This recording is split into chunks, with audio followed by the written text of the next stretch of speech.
Hello and welcome. Today we're going to have a look at Encased, a sci-fi post-apocalyptic RPG as stated here. Let's have a look and see what it's all about. New game, so we got story, journey, classic tactics, simple, medium, hard mode, and very challenging. Okay, let's go with classic maybe.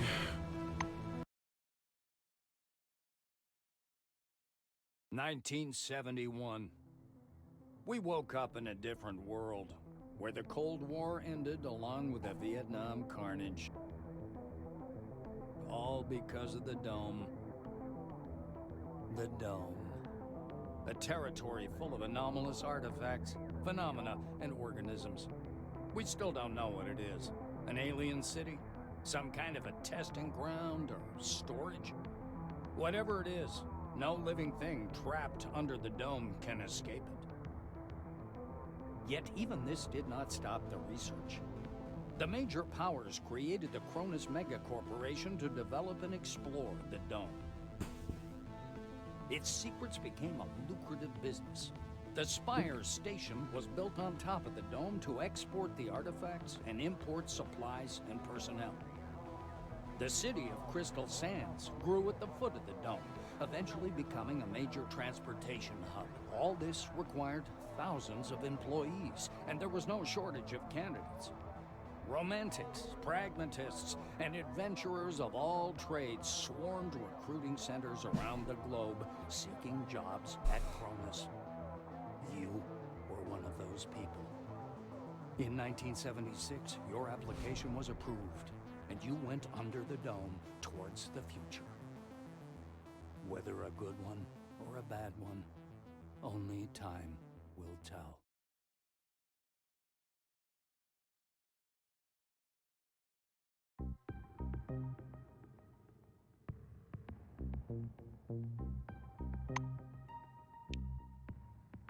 Okay, I'm gonna change the audio a bit later.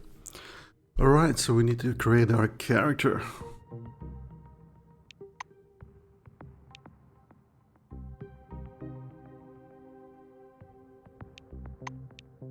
Okay, so we can't change everything if we want to. We got a bunch of characters we can choose from. Traits. You cannot escape the stigma of mediocrity. Whoa, okay.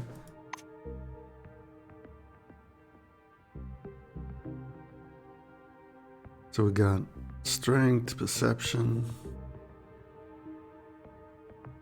stamina, charisma, luck, dexterity, intellect.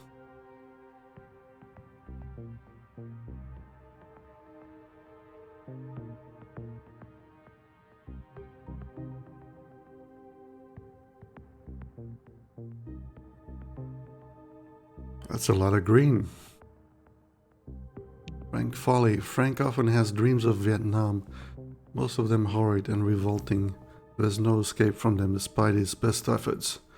After leaving the army, Foley tried many jobs, but fate had his way.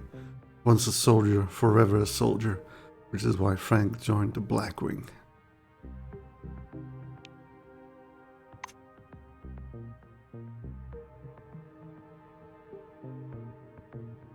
Okay, what's this wing? Is that a faction or something? Blackwing, White Wing, Blue Wing.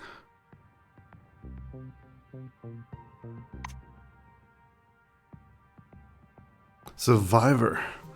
You were the only survivor of a terrible disaster, which made you an object of interest for journalists, though it brought you fame and self-confidence. Old injuries constantly remind you of that day. Guts, deftness, fortune, and brains, but not so much muscle. Or charisma for that matter.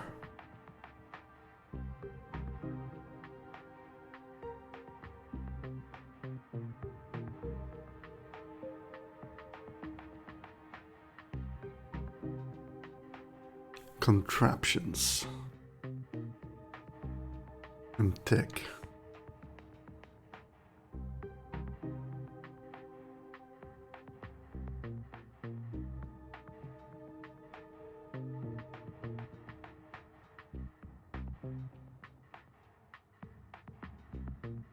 Hey, Earthsbit, you fell asleep before Blood Moon? How's it going? We're checking out a new game today. I received the key for this, so... Oh.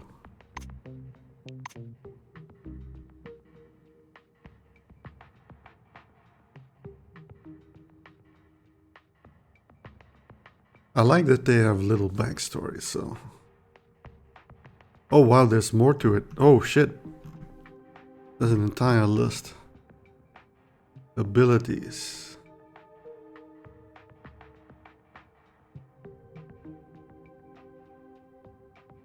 Secondary stats.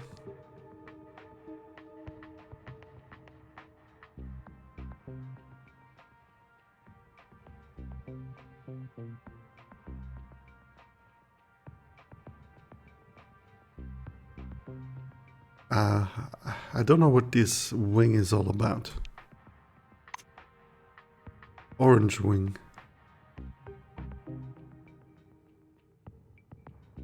Violent prisoner. Made into the Clean Slate program. It was sent on the dome out of harm's way.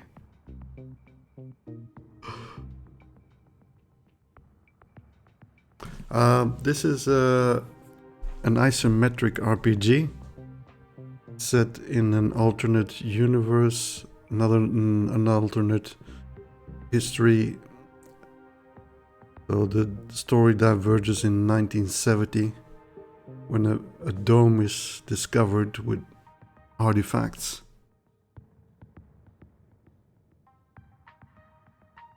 Must be the wing they reside in. I'm getting the impression it's some kind of faction.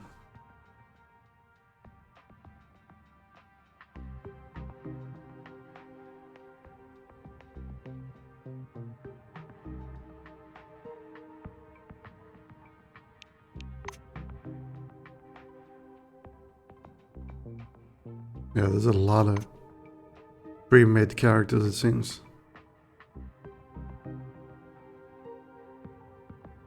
Another prisoner. It seems like the orange ones are all prisoners. And the black ones are like ex-military. Silverwing. Charming smile. Silverwing that the Kronos HR department turned a blind eye to both her violent nature and dubious past. She's got a lot of charisma. Decent muscle, decent... and brains. Just not perception. That's so strange.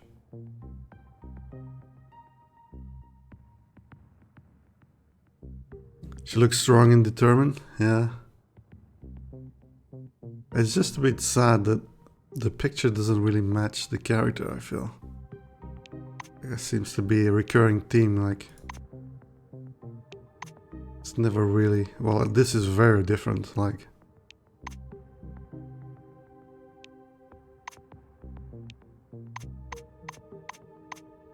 Okay, Olivia is a possible... Ooh, Cedric. Is a jack of all trades, it seems. Master of none.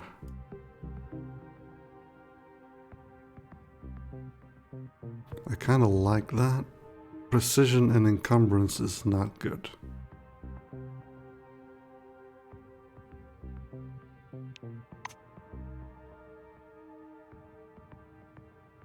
A magician.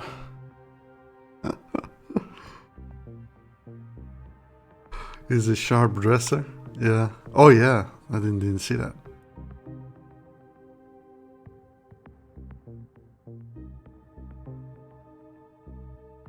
Looks like a salesman. He was a salesman, really. Sold insurance, vacuum cleaners, worked in radio, and actively were trying to get into politics. Ooh, politician. Ugh. I don't know about that. This was the magician. Oh, so... Hold on. Wow. Rufus Cooper. Another magician or what? He grew up to be obsessive, hyperactive, and incredibly dumb. Albeit a handsome young man. He's got the same suit as the other one. He has no brains, yeah. All charisma but no brain. And this one is the opposite. No charisma and all brains. The pure scientist. Yeah.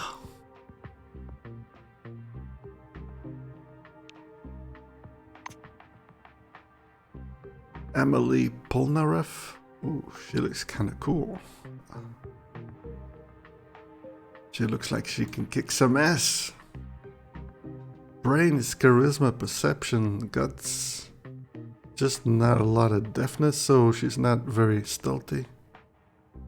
Or lucky for that matter. Emily has always been quite average in her profession, but she knew how to make friends, including very influential ones. The ability to evoke empathy in people often helped her life and work.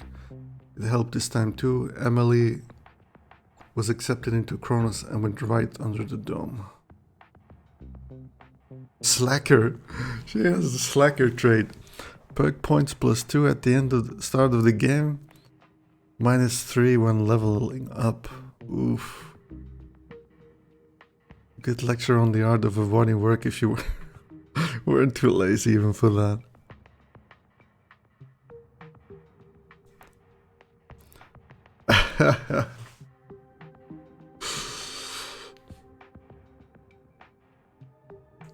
Okay, let's burn the maybe pile. And then Alan Woodpecker.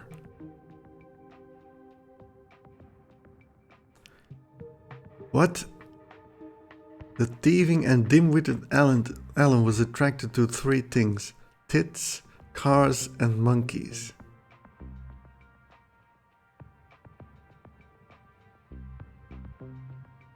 Okay, weirdo. Ooh. Oh, is that not the first character? Yeah, that was the first character.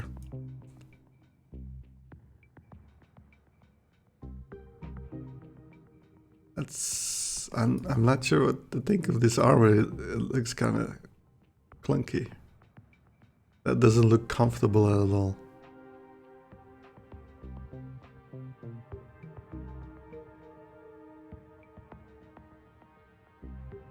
Monkey with tricks driving cars, yeah. That will be... Oh, does the age matter? I don't think so, right?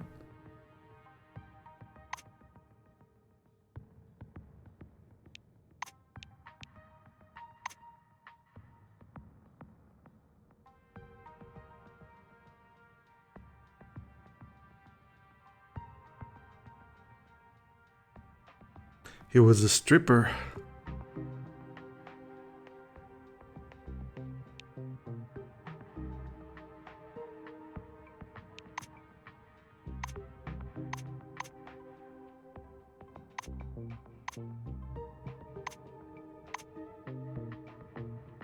Alright, we're gonna have to pick somebody.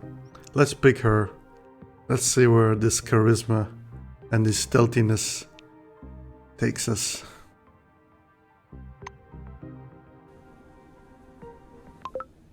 Oh, sorry, I didn't see that. Yeah. The dome was an international project of unprecedented scale. I will go so far to say that humanity has come all this way to get exactly where we are now. War, slavery, genocide, all these efforts will pay off handsomely. Wait a moment, bad phrasing. Cut that bit, will you? Transportation pod. Interacting with different characters is an important part of the game. Click on the character to talk. Use your lines carefully. Careless words can cause resentment and provoke a fight. Okay, this is us. What's all this?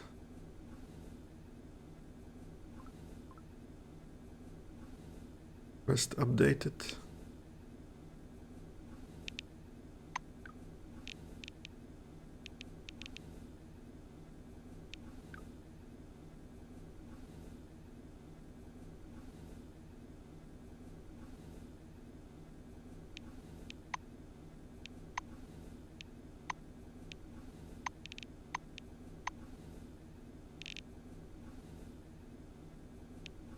These are all perks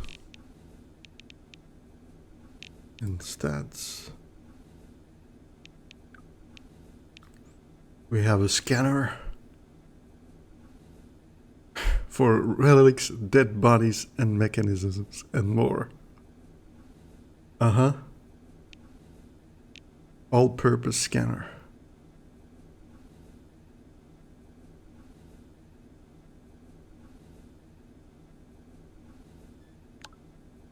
Please accept our sincerest congratulations. From this day forward, you are officially part of the Cronus ranks.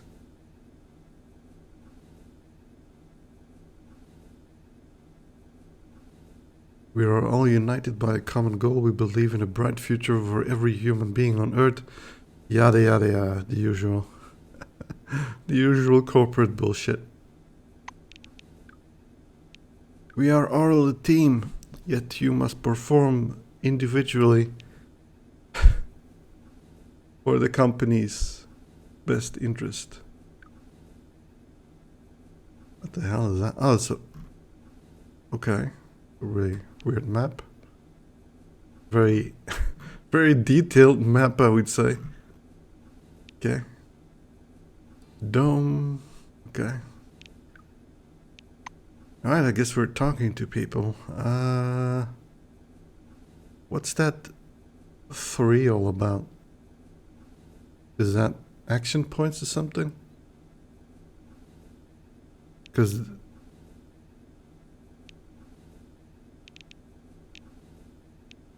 Where are my action points?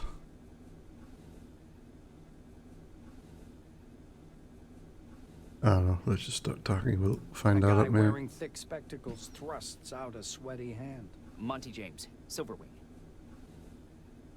Oh yeah, let's see if I can... He glances down at your badge. Ah, it's you. I found your file extremely interesting. And your CV, wonderful. Inspiring, really. Is there a way for me to access? No. I'm gonna have to continue this conversation first. When I had the opportunity to look over the files of my future colleagues, I couldn't resist. I don't want to sound boastful, but silver level clearance has its advantages. Monty winks. Monty makes a ring with his thumb and forefinger. You were number 63,784 on the waiting list, but you were lucky enough to get into the dome after only 16 months. Besides that, 0, nada, absolutely nothing. You're a dark horse for both the Foundation and myself. How exactly did you end up in this wing?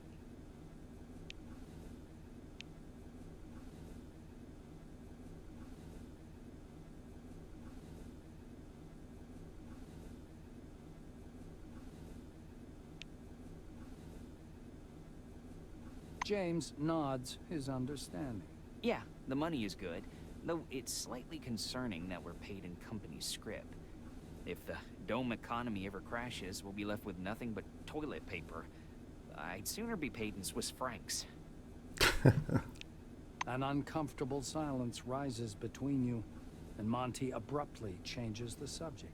He taps the narrow illuminator panel with one finger. Look, there's a storm rising. The lightning is strange. Green. Should lightning be green? This is my first sandstorm. Recommended approach, steer clear or die. James spreads his arms regretfully. You misunderstood. I don't carry the physical copies with me, but I did get a chance to familiarize myself with them. Ask away. Monty presses his plump hands to his chest, as if in prayer. Tamako Kimura from Osaka, a physiologist. She's young, but already has a PhD. James moves so close, his lips are all but brushing your ear. Just between you, me, and that lamppost, Kimura has an older sister, Ayaki. She's currently in jail, and Tamako herself spent 2 years in prison, but that is strictly classified. Orange Wing is all handymen, cleaners, test subjects, and prisoners.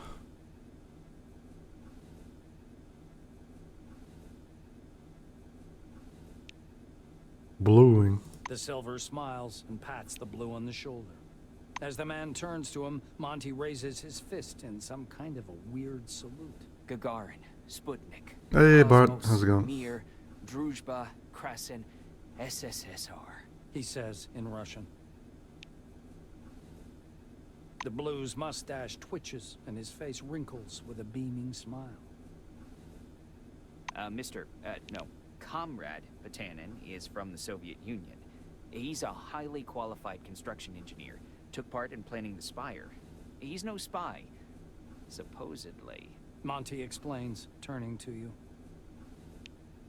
Black Wing. Elsa Olofsson, police captain, City of Stockholm. Former captain, to be precise. Dismissed from service because of a conflicting article. Yeah, conflicting. Let's call it that. The Silver says in hushed. The Black gives him an unpleasant look, but says nothing. Orange Wing. This is, Probably some Monty gangster. adjusts his glasses and peers closely at the Orange's badge. Let's see. Quentin Bisley. Grand Theft Auto theft. times and 1 B&E. He was about to go down Grand for theft, 12 years, rather. so he filed for the Clean Slate program. And look at that. They accepted him right away. The Silver shakes his head in disapproval and perplexity.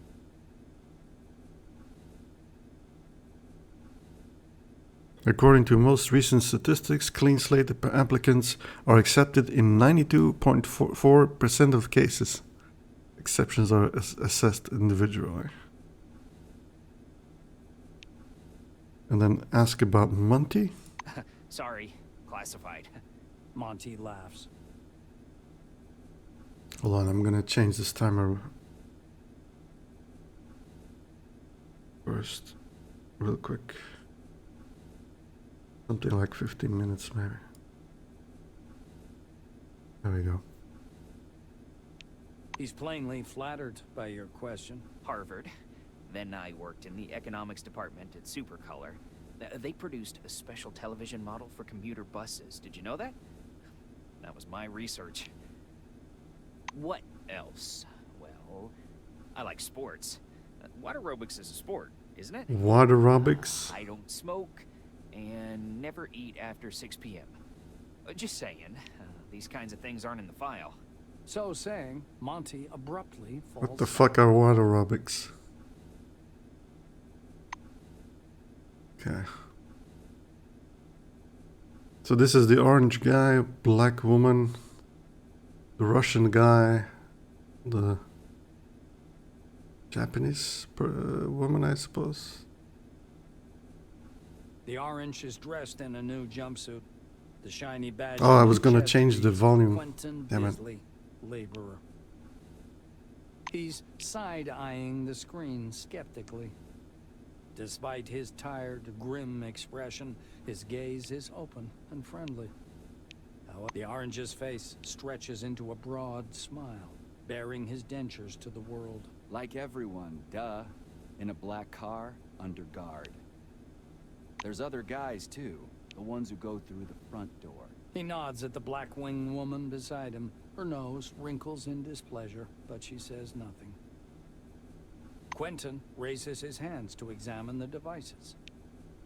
They call them humane handcuffs. How about that? Truth is, there ain't nothing humane about them. They zap you real hard the moment you get your hands on a Building gun. taser, jeez. Look nice. Bisley lowers his hands again and smirks. So they send in this prisoner, handcuffed, into the dome. Okay. I don't know what they expect him to do with his handcuffed, but okay. Oh no, that's not what I want. Settings. Let's raise the sound a bit because I think it's a bit low.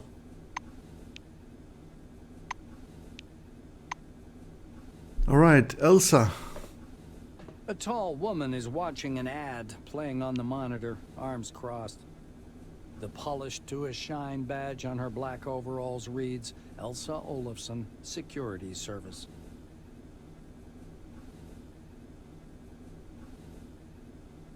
She glances at you and offers her hand in a businesslike manner. Sounds good now? Okay. Greetings. Please take all necessary precautions. By that I mean, don't turn your back on him. Elsa nods at the orange. Olafson eyes your silvery jumpsuit and snorts. Really? I thought you'd be the one to tell me about it. After all, your department has access to all the orders and personal files. Her gaze shifts to the silver standing opposite and then back to you before she turns indignantly to the window.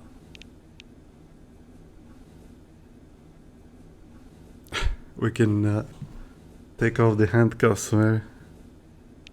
I don't think that's a good idea, because that dude probably deserves to be in handcuffs.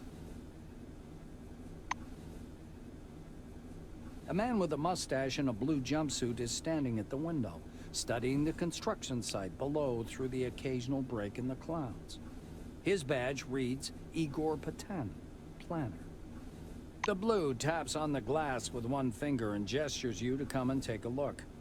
Seems like he doesn't speak English.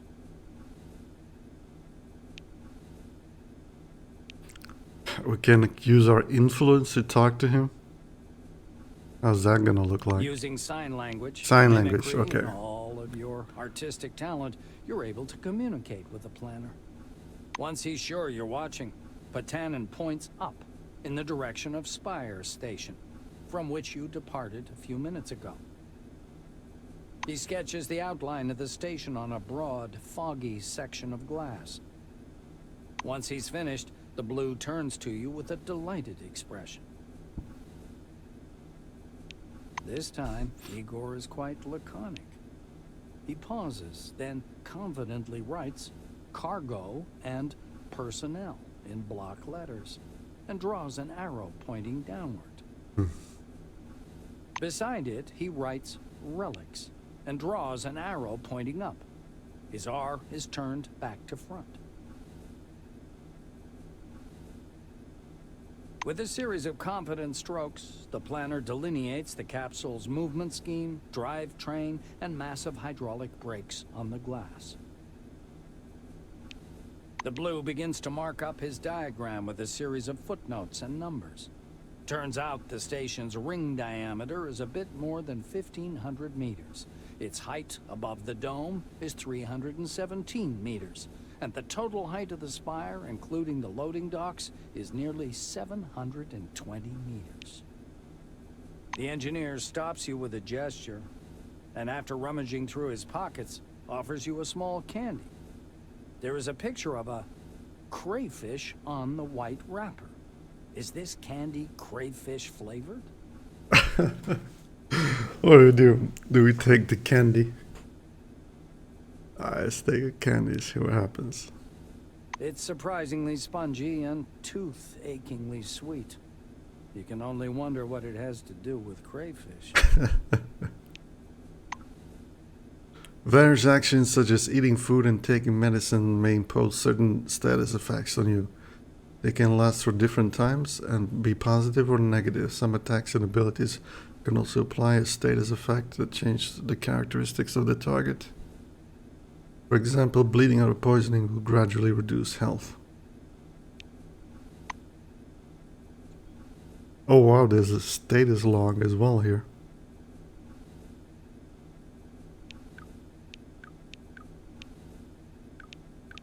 Okay.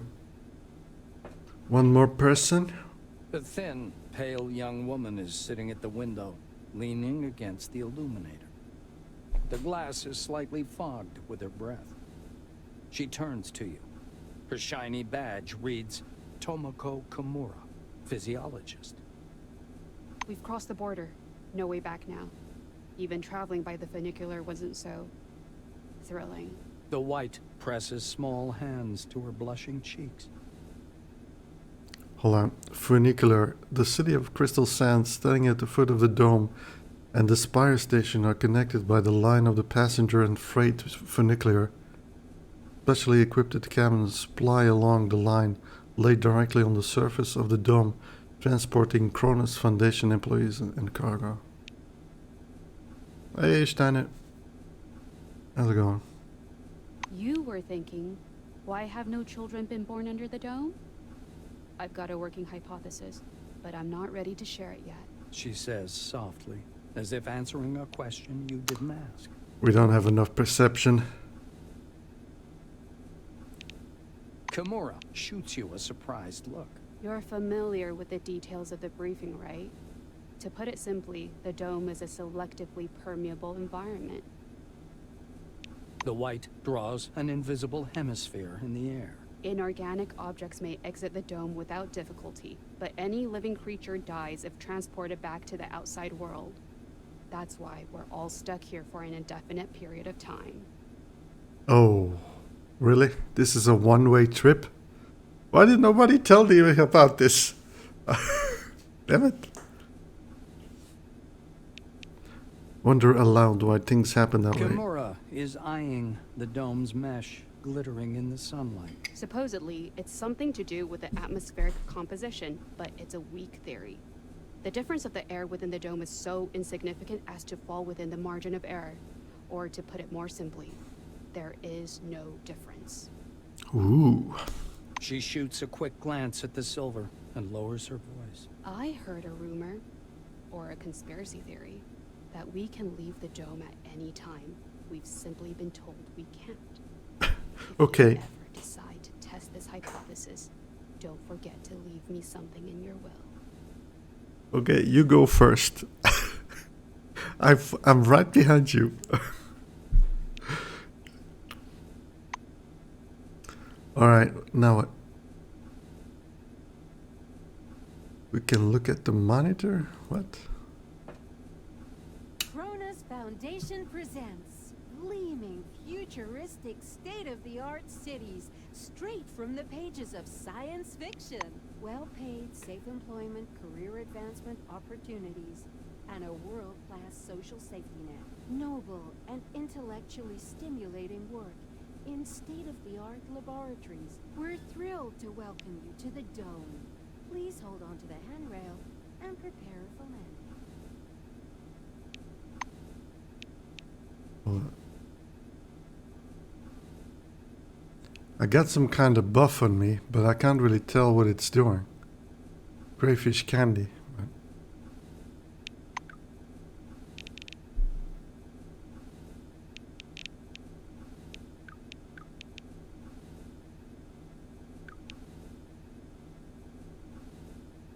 We're now a member of the Silver Wing. Does that mean that we can switch win?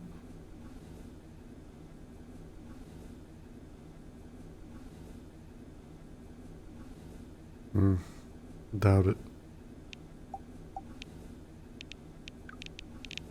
Okay. Guess we're opening the door. Stopping by the door's porthole, you watch as the ground slowly approaches.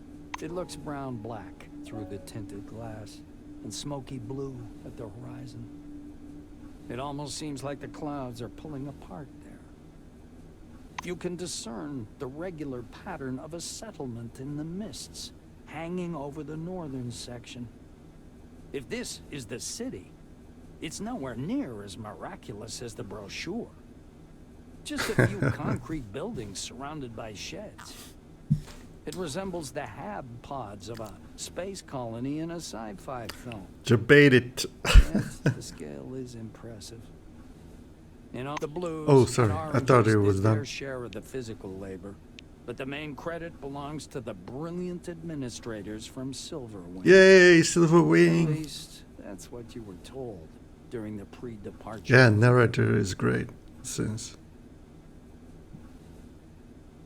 Just as you're about to move away from the window, you notice a whirlwind beginning to form above the ochre plain. The gathering storm drifts unhurriedly above the desert, a crown of green lightning flashing at its core. Clearly no ordinary weather phenomenon. It must be one of those anomalies. You freeze by the window, unable to avert your gaze.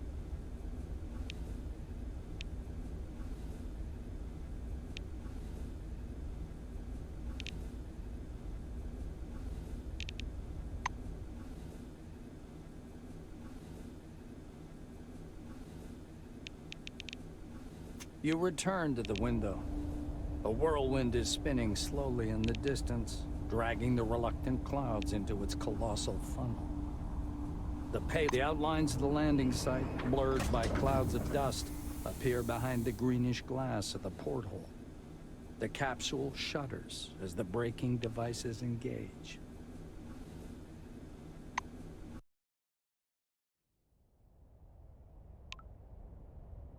this is the end of the Cold War. The world economy now revolves around the dome and the study of its technologies, an effort shared among many nations, both capitalist and socialist.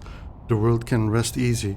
There will be no nuclear apocalypse, only collaboration in the interest of all mankind. Right.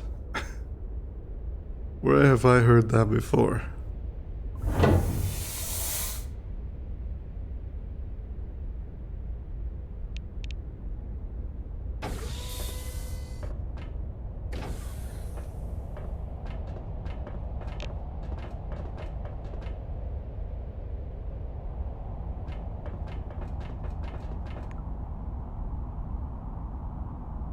E and Q.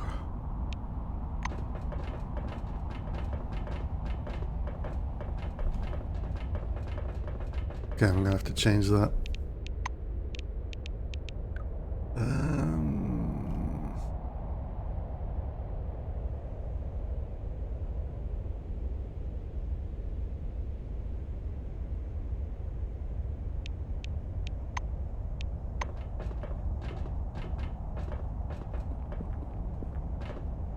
Okay.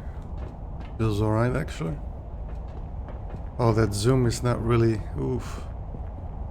That's not great. Where are we, by the way? Okay. Come here. Come on now, or you'll miss everything. A cheerful man in a white lab coat grabs you by the sleeve. That's an impressive mustache. A badge reading Ludovico Nuzzi, scientific analyst, export department, dangles loosely on his clean uniform, which still smells pungently of washing powder. Look over there. He points upward with a sharp, wide gesture and hands you his field binoculars. You raise the binoculars to your eyes. Ooh la la. Under fourfold magnification, the whirling cloud above the rust-colored plains looks even stranger. Its core glows with flickering green light and flashes rhythmically, and that rhythm seems to form a complicated pattern. It's fine. Nuzzi bends close to your ear. Fascinating. Do you want me to bring some filters? If we intercept the red and blue spectrums, we'll see something amazing. It's like a signal, some kind of message. Message? I don't know. Ludovico laughs unnervingly and snatches the binoculars from your hands. With the binoculars raised to his eyes, he minutely adjusts the focus. It's a massive whirlwind north of Concord, and not merely some desert sandstorm. That's an anomaly. hope it lasts long enough for me to make a proper observation. What does this scientific analyst export department do? The scientist looks blankly at you, then down at his lab coat. Ah, this? This? He lets out a blaring laugh. Ludovico points at the building behind him. I work in Concord Station, categorizing relics. My job is to classify them by rarity. Then the blues package them, silvers issue the documentation, and oranges move them to the cargo capsule. Just like the one you arrived in. Usually comes from a dark and mysterious dungeon. Nazi points upward. Then the capsule takes the relics way up there, all the way to the spire, then to Crystal Sands by the funicular. They get auctioned off and turned into money. It's not like I endorse this, but we all like ourselves a good paycheck, right? He offers you his binoculars once again. Do you want to have a look at the spire? It's amazing. But then, you can look at the spire anytime. Now that sandstorm, that's what's truly amazing. Alright, let's go. Nazi looks from you to the capsule and to the landing terminal entrance. He flings his arms up. Oh, mi scusi. Mi scusi. I'm so sorry. You'd better get going or you'll be late for check-in. Your colleagues are already inside, and the storm is growing stronger. Yeah, the storm is growing stronger. The White mutters in fascination, eyes glued to his binoculars, which is fixed on the spinning whirl of clouds.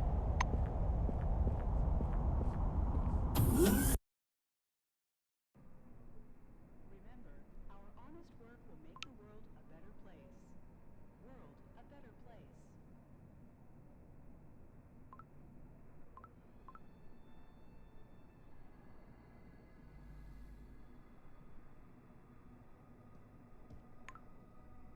Throughout the game, you will perform various tasks, some which lead you to the story, others that reveal different aspects of the life under the dome. Data section, L key. Ah, okay.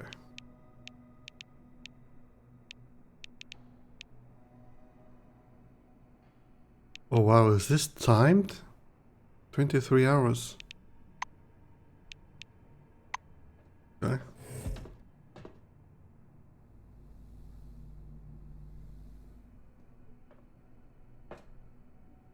The young Blue is closely studying a communications schematic in his Keras. A bundle of wires is hanging from an open fuse box nearby. He smells strongly of cheap cigarettes. His shiny badge says Tuyen Young, communications engineer. I'm all ears. What are you doing?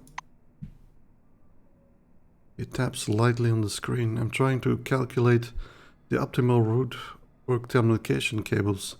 These cables connect the entire dome here at the Concord. They form a hub and run up to the spire. His face turns very serious. The cable is the only thing connecting the dome to civilization. And if it happens to break...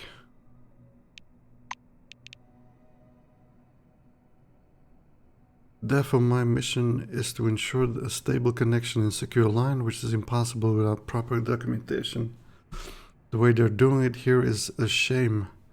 A person could do time for that back where I'm from.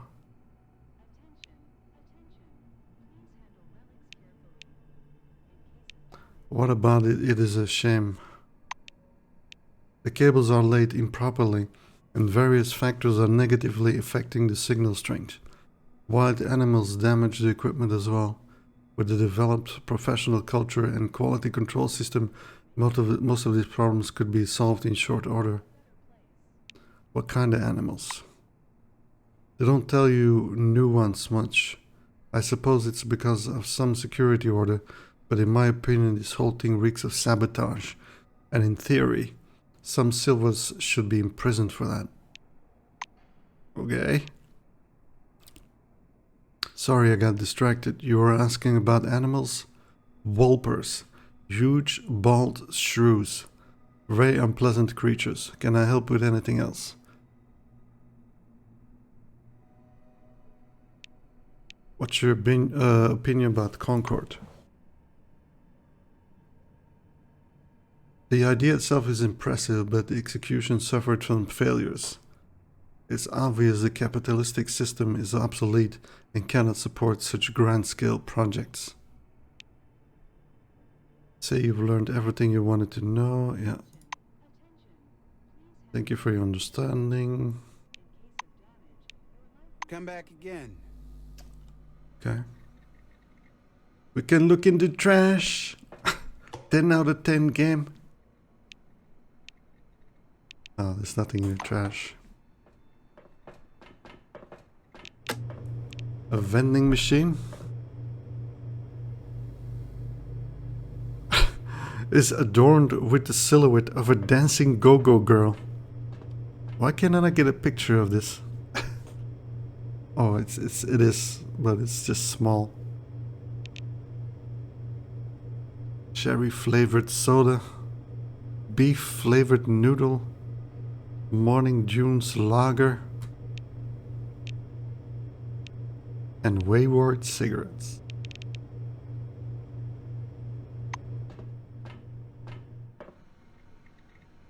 There's some kind of indication where I need to go because I'm... Whoa.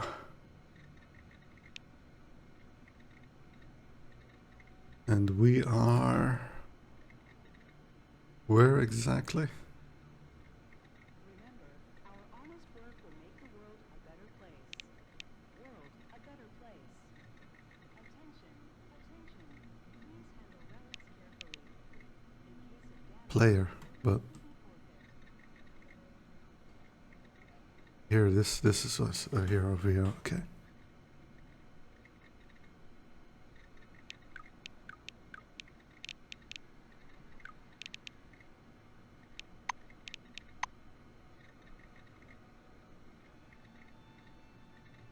To register at the reception. Okay. We need to find the reception. That looks like the reception.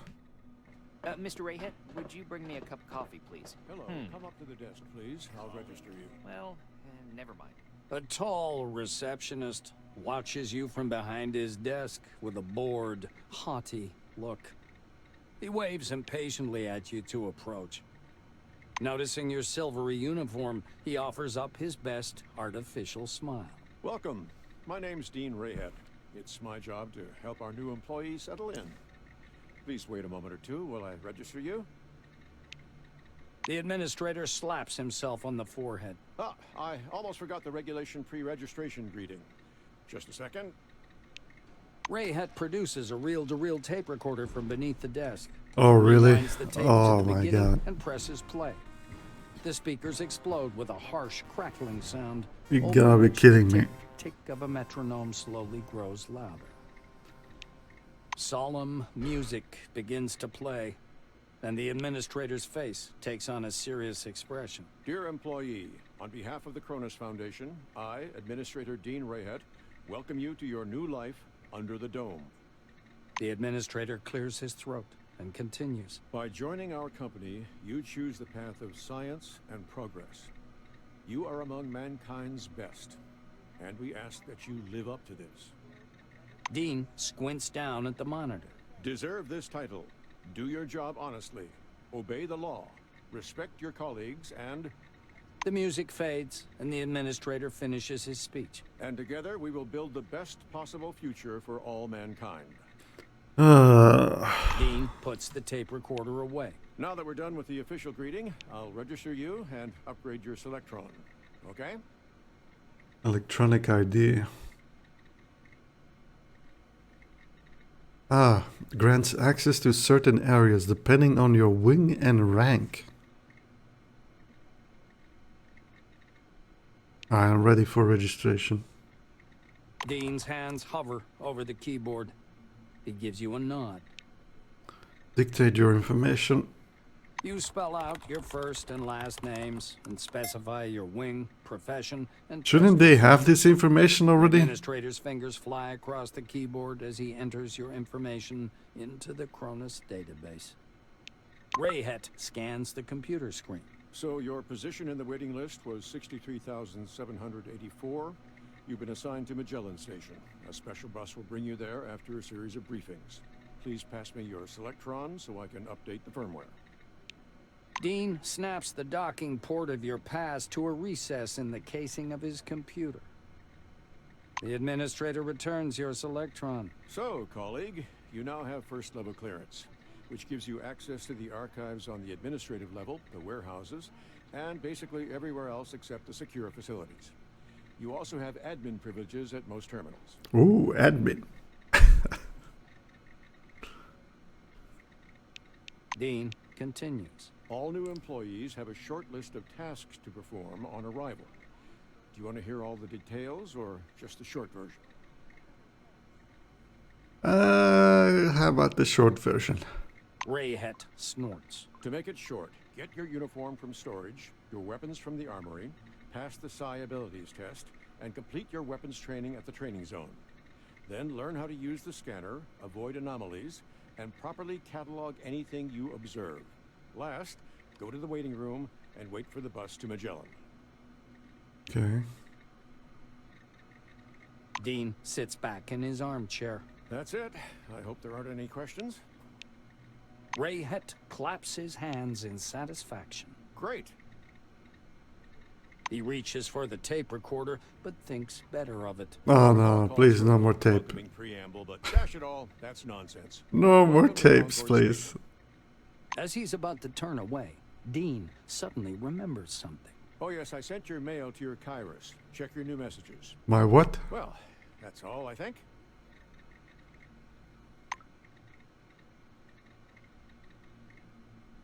In the messages section of your Kairos.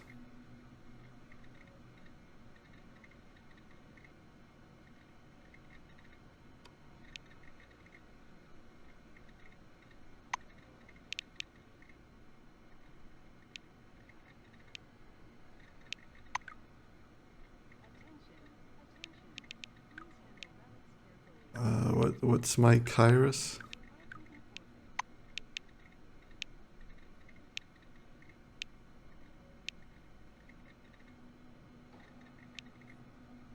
I think I missed the memo. Ah, here we can see the +3 initiative from the candy.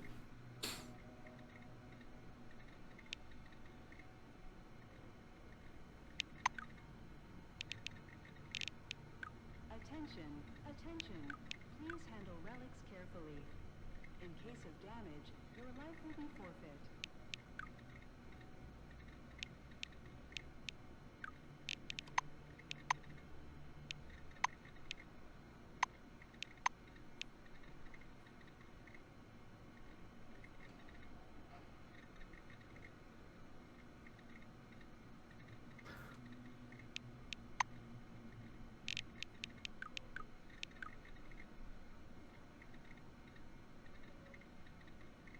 Sydney Maynard at the Concord Station store facility.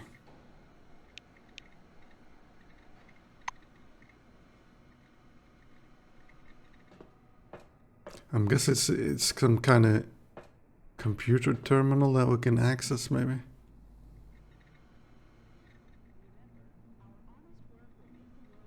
Looks like the toilets.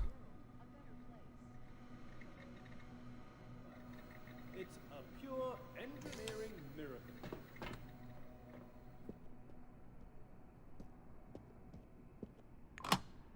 Ooh, hacking software package? Why would you throw that in the trash? Anything urgent, Mr. Kratchkov?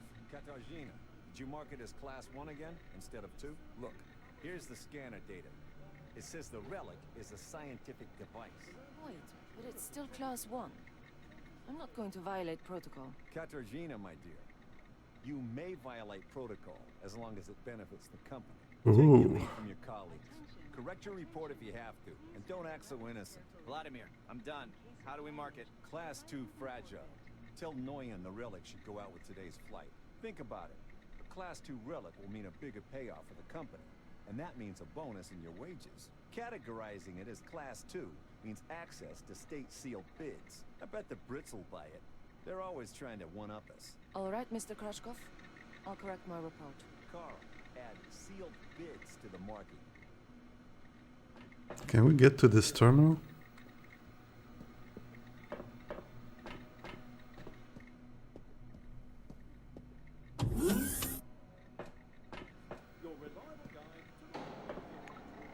Terminals. Throughout the game you will often have to interact with various computers. Terminals contain useful information, allow you to turn on disabled mechanisms and open locked doors. If you accidentally or unintentionally killed one of the main characters, then information on how to progress further in the game can almost always be found in the terminal. Okay. Cronus logo on the terminal. Network unavailable.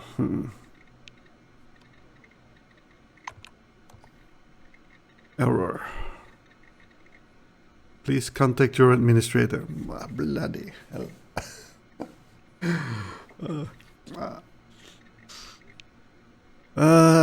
We can punch the machine. How about we reboot?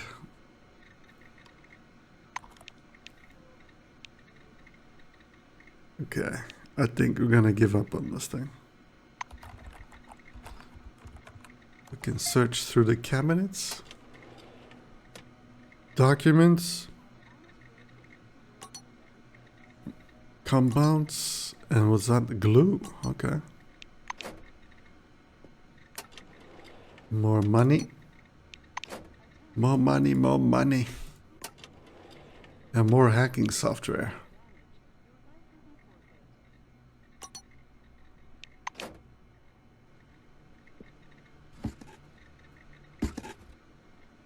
Stack of documents. Why not? We can watch TV. Oh, propaganda. Okay.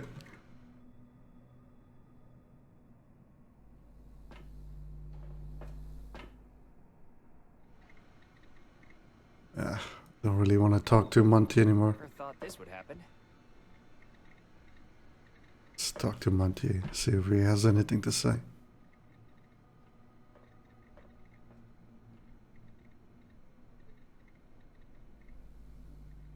Come on, don't be shy. How do you like it? How do you like the inside of the dome?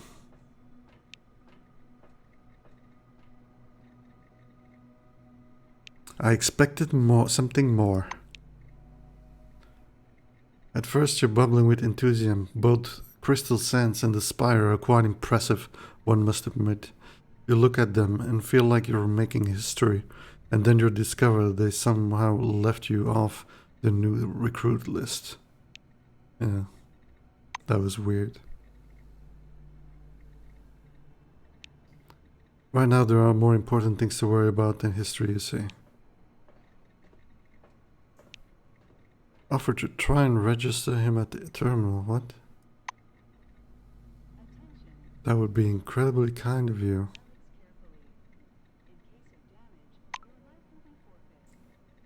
Maybe my optimism about this place and the people working here was justified after all. See ya. Don't touch my things.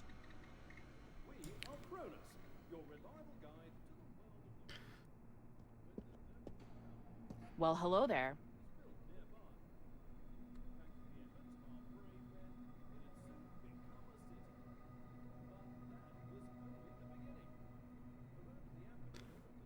You see a slim, chic, bony silver woman with a red warning lamp in her hands. On the lapel of her perfectly ironed suit is a badge that says Anna Leroy, Administrator. Ooh. The girl waves her lamp in the air, trying to attract some attention. Valued employees, according to the administrative order of September blah blah, the waiting area may be accessed through the regular staff corridor. Please be advised, this rule does not apply to newly arrived employees. Should cut down on the smokes. Can I go through the hall to the waiting room?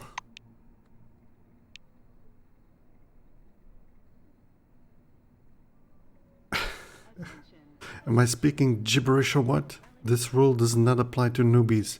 Need to go through the training and... Okay. I think I'm gonna move away. Behind the storage counter, you see a small, neat guy. His gingery hair shines with something like brilliantine. His badge says, Sidney Maynard, storekeeper.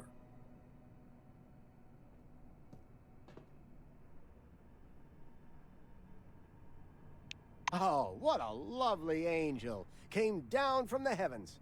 Good morning, my lady. Is it something urgent? By the way, my name's Sidney. My friends call me Sid, though I prefer a different name. Want me to whisper it to you?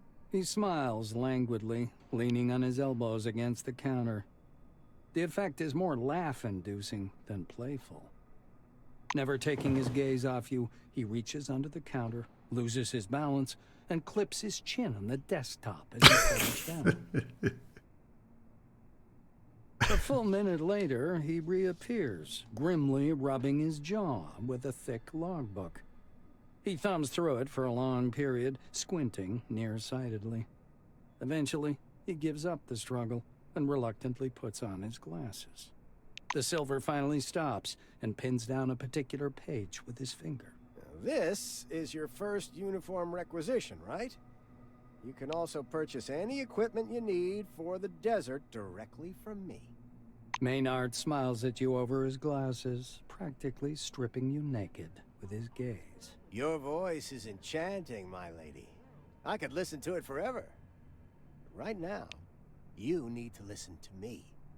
I am going to give you some instructions. These are the rules. The man that he stopped these ridiculous attempts at flirting. The silver puts his glasses back on, embarrassed. Yes, milady. I mean, I'm sorry. I won't do it again. He awkwardly wraps the counter with his fingers, as if not knowing what to do with his hands. All of his confidence seems to be gone. Let's return to the briefing. Do you want to hear it, or shall we proceed directly to uniform distribution? I'm listening. Sidney fiddles with his hairstyle. So, I'm not going to sugarcoat it. Life under the dome can be dangerous. You may get shot, spill acid on yourself, get electrocuted, or suffer the effects of a dangerous anomaly.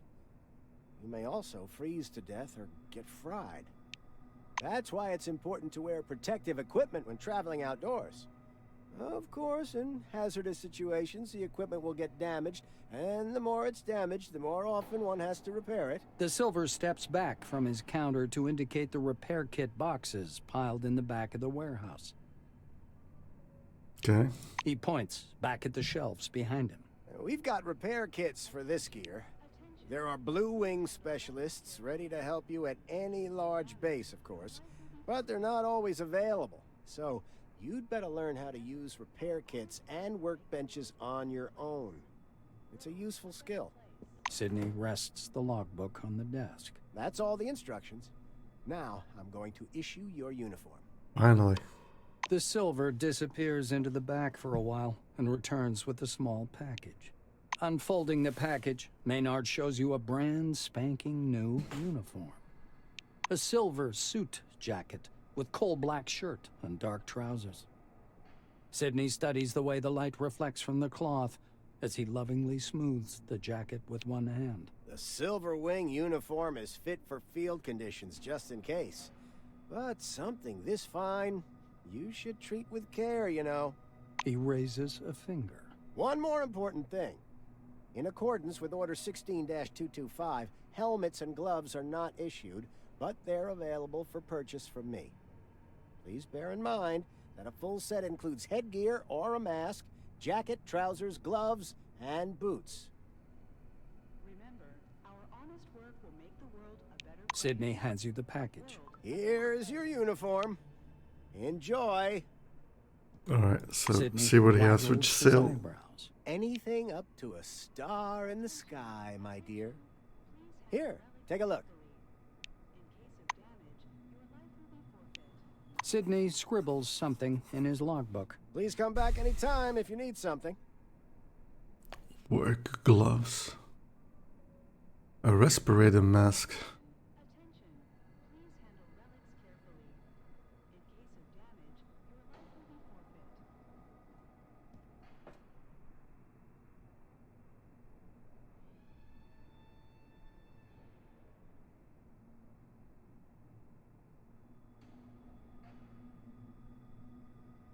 A backpack. Ooh. Evasion -5.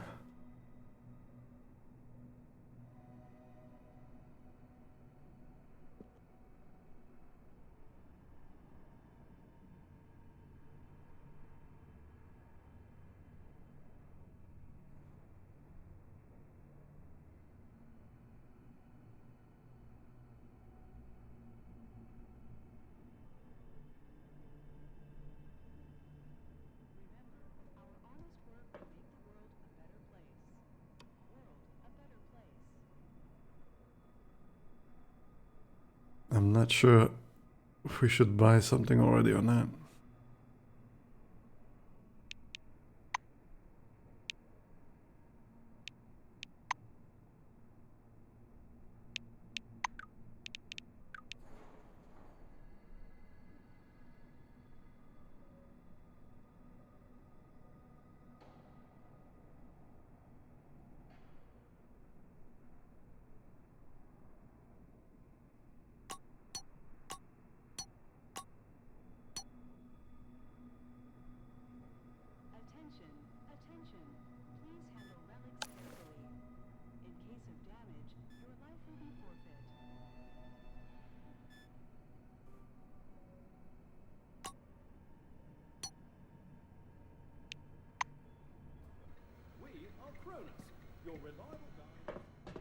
Alright, what's next?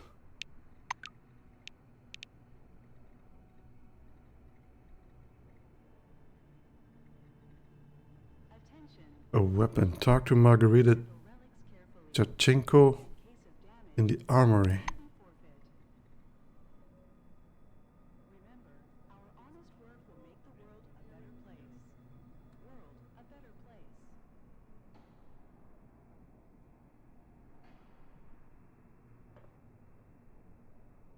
That's the lobby. Ah, probably over there.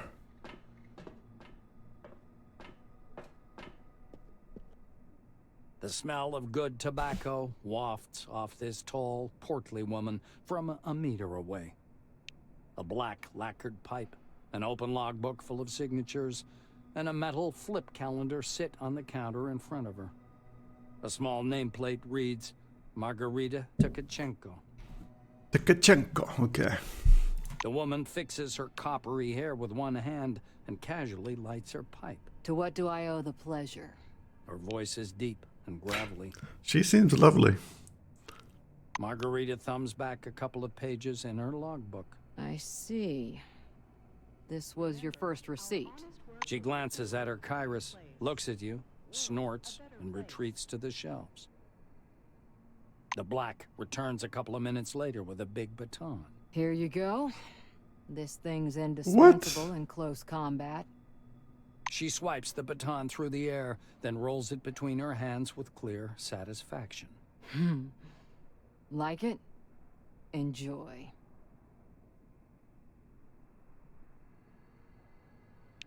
Are we going for something better?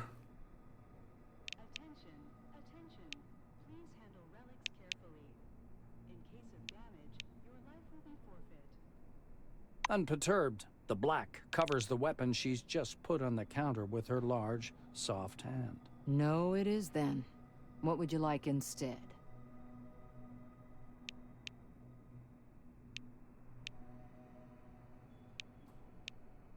I'm actually not sure what our specialty is.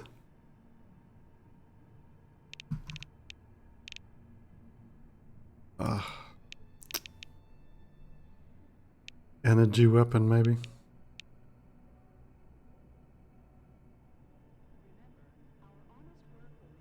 close quarters, but...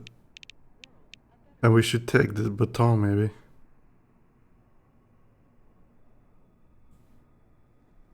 Attention, attention. Please handle relics carefully. Margarita draws on her pipe. Margarita lets out a big puff of smoke and shakes her head. Shift it to the side, silly Billy, or you'll trip over it. Tukachenko removes the pipe from her mouth and releases a stream of smoke. Yes, this thing has one drawback. It doesn't shoot. The Black chuckles. Listen, a baton is a baton. The armorer shrugs, puffing indifferently on her pipe. It's the least I could do. We have a requisition list from the Silvers. For free, you receive only rubbish. If you want the real deal, check out the weaponry shop. Or me. Leaning over the counter, the Black points somewhere off to one side. Now it's time for your training. Fatherby is already waiting for you by the big gate. He's a bit dotty, but a good man nonetheless. But before the training zone, go see that wizard guy with his toothpicks. Be careful around him, though. Don't let him pitch you a line. Psychic my ass. She winces in disgust.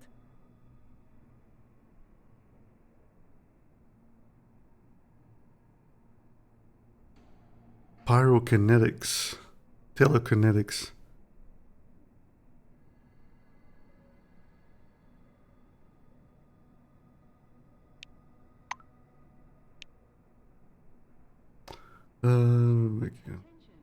Hold down the shift key to view a more detailed tooltip. To attack characters and doors.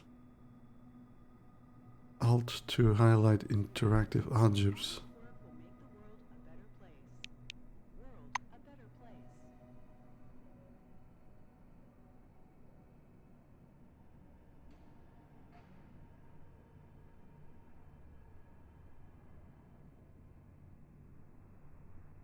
I guess we just continue.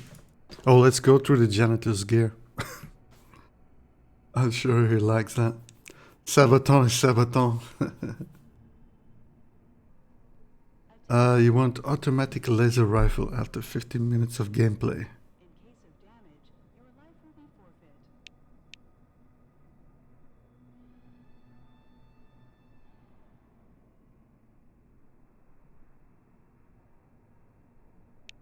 Complain to the Silvers about that idiot. They'll take the appropriate measures. We can steal his stuff. I hate those oranges. What the hell do they break locks for?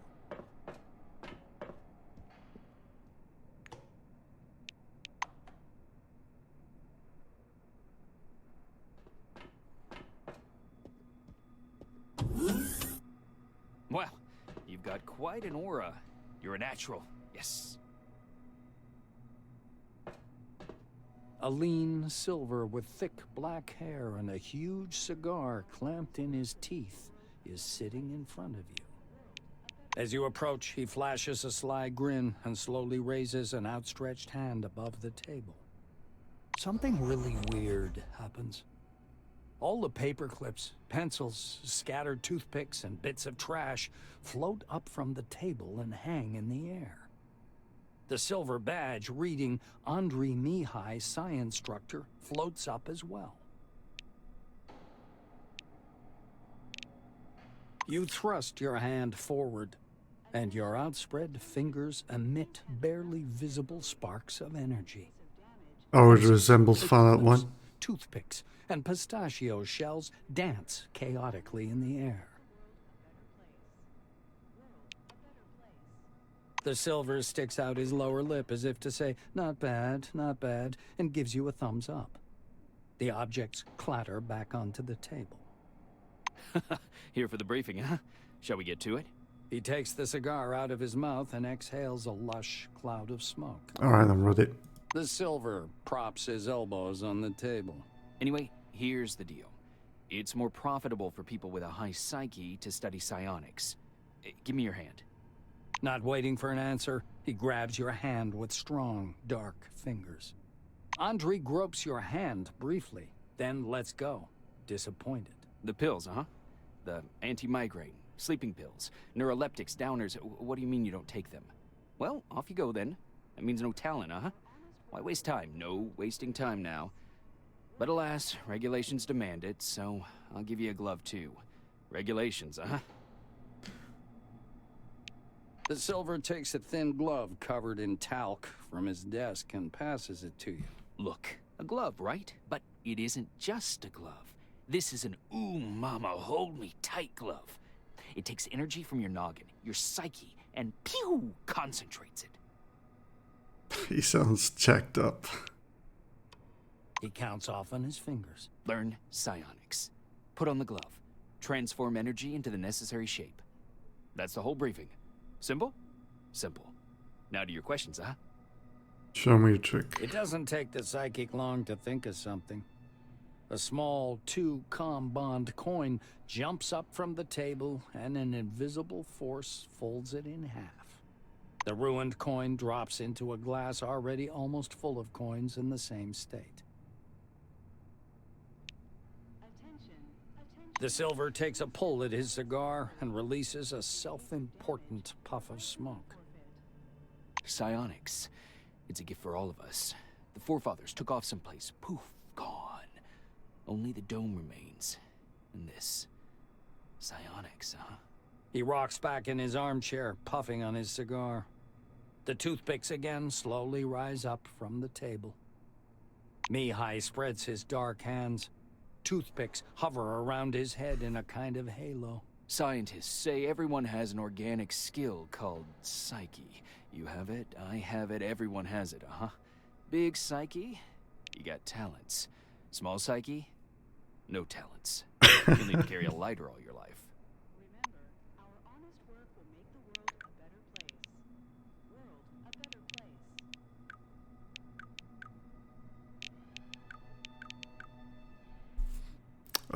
Yeah, we have no psyche, right? Feels bad, man.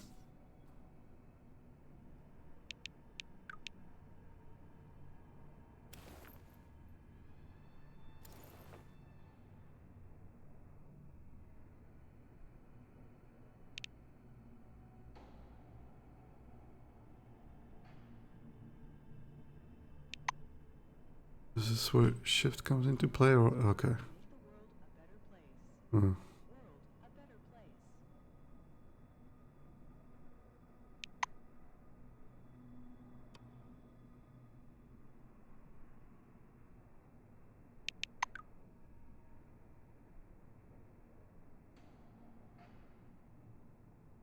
Undergo basic military training. Find instructor Winston Botherby. Let's go through his locker, see if he likes that. Duct tape? Yeah, let's just take it. Safe, that's locked. I'll complain to the Silvers about that idiot. They'll take the appropriate. As you reach to open the sliding door, an engineer in a bright blue jacket stops you. Hold on there, Chief. It's out of order. See? Darkest Dungeon 2. Is that released yet? Because they were going Epic Store, right? And KOTOR. Yeah, but KOTOR is probably still way off. I think they just started on it, right? You're a newcomer, right? It's a straight-up open house here today. He offers you his hand. According to his badge, this is Maxim Penkovsky. Ah, end of October, okay. The technician slaps the door with one hand. You have to wait until I'm done. Some orange jammed up the lock with chewing gum just for a laugh. They're like animals, those oranges. Marking their territory. If you ask me, they're too gracious about those bastards in Crystal Sands. Penkovsky grunts angrily. I wish I could. I'm gonna have to disassemble, clean, and reassemble it to get it working. It's work I don't need, and all thanks to some idiot. Maxime extracts a thin, sharp, precision probe from behind his ear and dangles it in front of you. Precision probe? What the fuck? Though there's another way. You want to learn something about picking locks? It's a useful skill in all sorts of situations. He looks at you expectantly. Alright, let's learn about lockpicking. The Blue's getting excited. All right, looky here. Looky here! Penkovsky presses his pick lock, and an odd device resembling a hybrid of a screwdriver and a can opener into your hand. Using a mechanical pick lock is easy peasy. No special skill required. They wear out after a few locks. While the old-fashioned kind is another thing entirely. Cheap, one use. But one has to know how to use it right. That's a tool for a master. Maxime takes out another pick lock and crouches by the door. He gives you a quick lesson on how to pick a lock. By the way, you can carry your tools in your belt. It's much handier to have them right there. Penkovsky shows you his utility belt, where he keeps all kinds of tools and gadgets. Lower right corner. Actually, finding tools under the dome is no problem at all. There are even devices for hacking terminals and so on. Maxime hoists up his belt. The Blue solemnly raises his index finger. And one more thing. Always use brand name stuff if you can. Groovy produces good kits. Modus and Supercolor do too. They've all got fat contracts with Cronus, so they care about quality.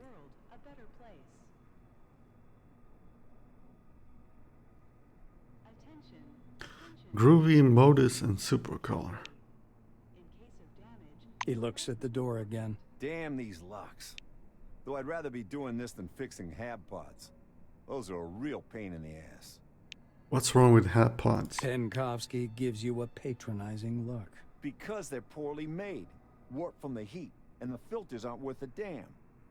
The modules were constructed by marketing managers, not engineers. Building a city in the desert was also their idea. This project is all about PR. Cronus wants to show the world how tough they are. Sounds familiar. Lock doors. Use the right button on a locked door and select the designed ability from the list.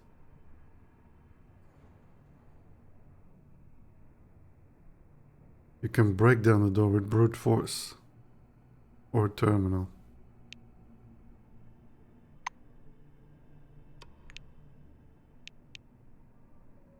Flimsy door.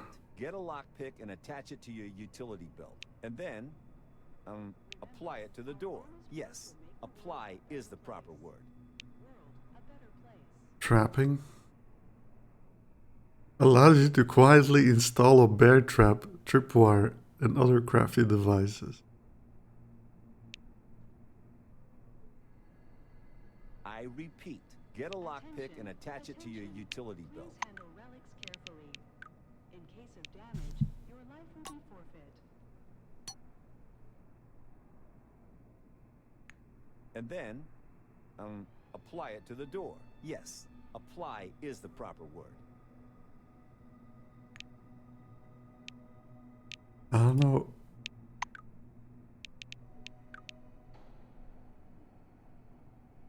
Add to the belt.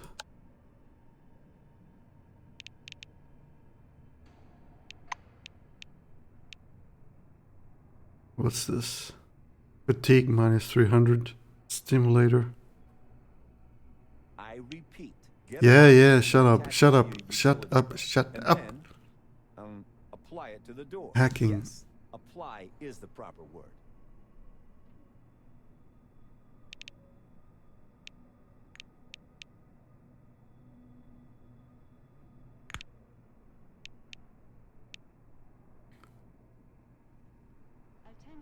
I repeat, get a lockpick and attach it to your utility belt. And then, apply it to the door. Yes, apply is the proper word.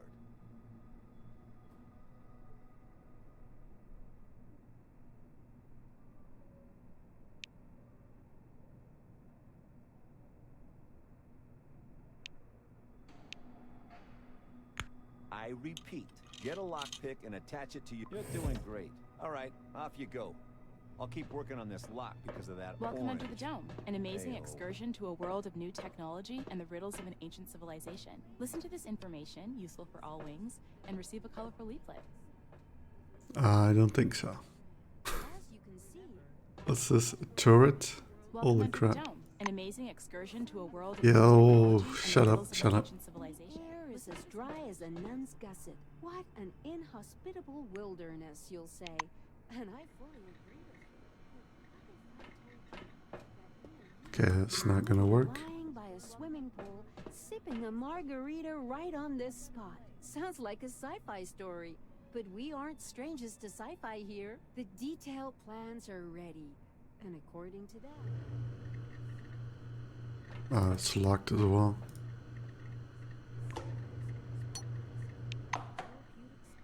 But I'm sure I'll come here in a year and we'll feel like a real queen. Listen to this information, useful for all wings, and receive a colorful leaflet. You see a tall scientist in a white lab coat, bathed in the dim lamplight. He almost Sounds like a appears to be 70s hovering band. above the laboratory floor. The man turns at your footsteps. He's holding a paper clipboard and a pencil. His shimmering silver badge reads Sebastian van Olden. He glances from you to the glittering watch on his wrist. I want us to respect one another's time. Please speak loudly, clearly, and to the point. You must be the newcomer I was told about. Nice to meet you. Finished with his unusual greeting, he offers you his thin hand. The scientist puts the clipboard aside, raises his watch for a closer look, and sets the timer. He shows you his watch dial. According to the rules of this briefing, I have to touch on a large number of topics. Therefore, I will do so very briefly. Do not interrupt me. When I'm finished, I'll answer your questions. Within regulations, of course. Sebastian produces his handheld and clicks some buttons. I checked your scanner. It's working and is connected to the Minerva database. Everything you scan will earn you Kronos or Forefathers knowledge points. That's actually an old card brand in Belgium, Minerva, I think. If I'm not mistaken. I'm gonna have to look that up.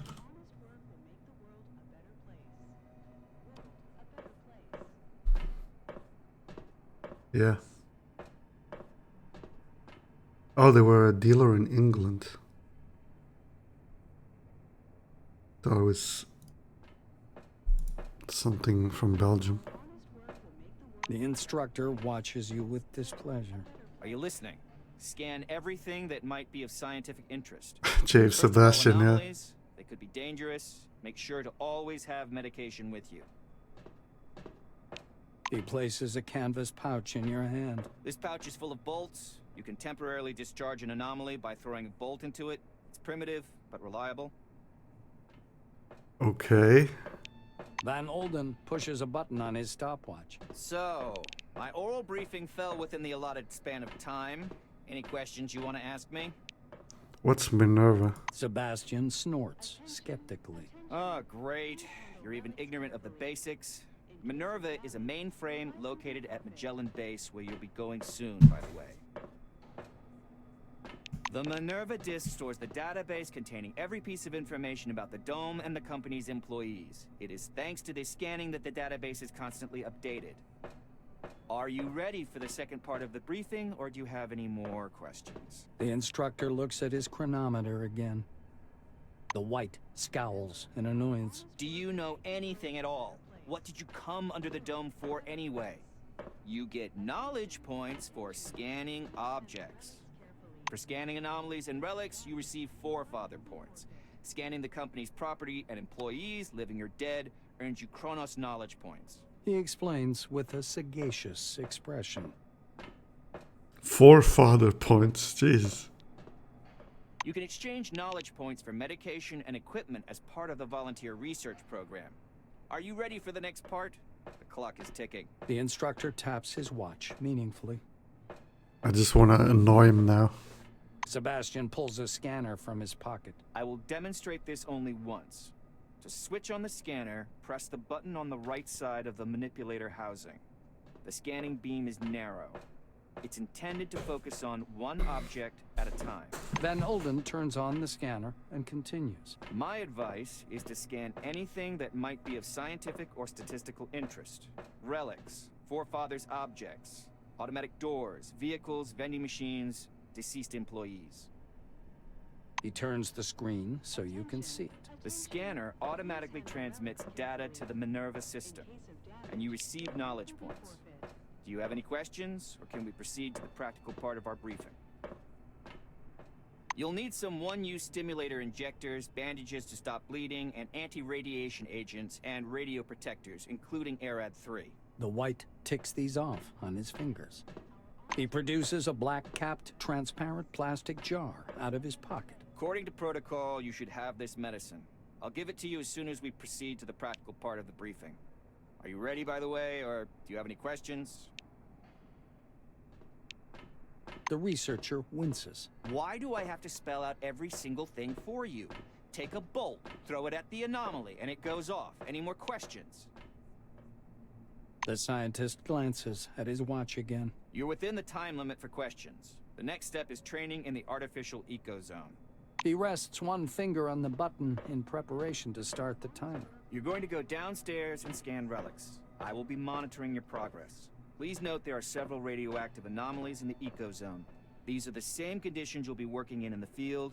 Radioactive zones and relics are quite common under the dome. He smoothly extracts a jar of yellow pills from his pocket. Here's your ARAD-3. And one more thing. Just a moment. Yeah. Please handle relics carefully. In case of damage, your life will be forfeit. What?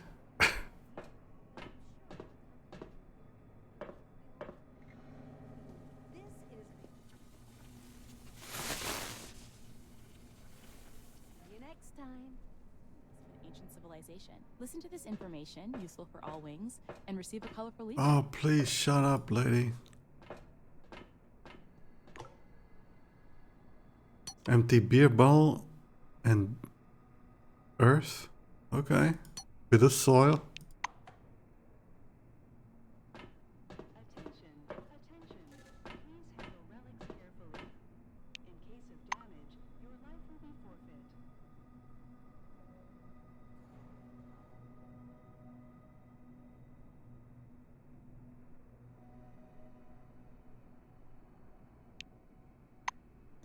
Okay. The sun reflects blindingly from the sun, and the air is as dry as a nun's gusset. What an inhospitable wilderness, you'll say. Please stand by for decontamination to end. I feel like I should save, because this is not looking so great. Right on this spot.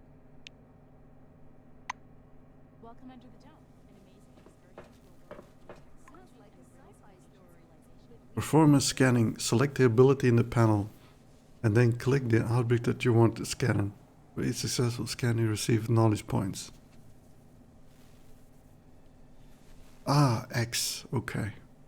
That's good to know. Oh, it's data. Okay. Okay. Why didn't they put Karis up here somewhere? Okay.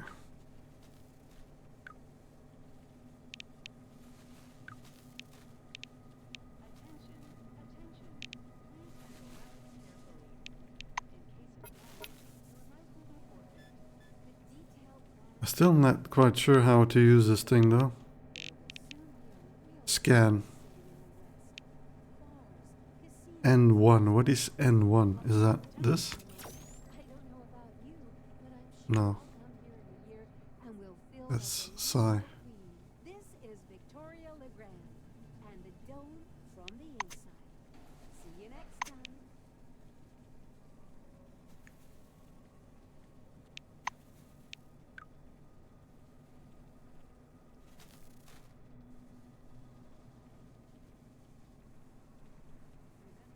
Oh, we can control multiple characters, it seems.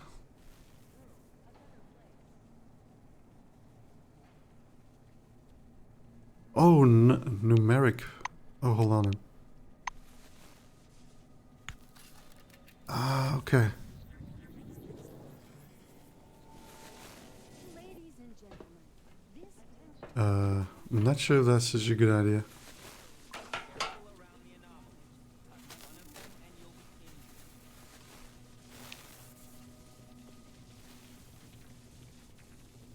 Temporarily deactivate the anomaly. Use the bolt throwing ability.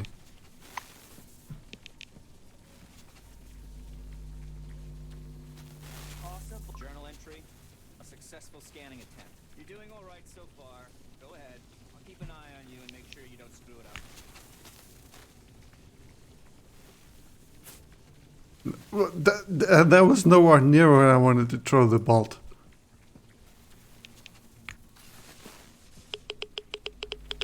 Oh, we're taking radiation. We're taking radiation. Stop it! Stop it!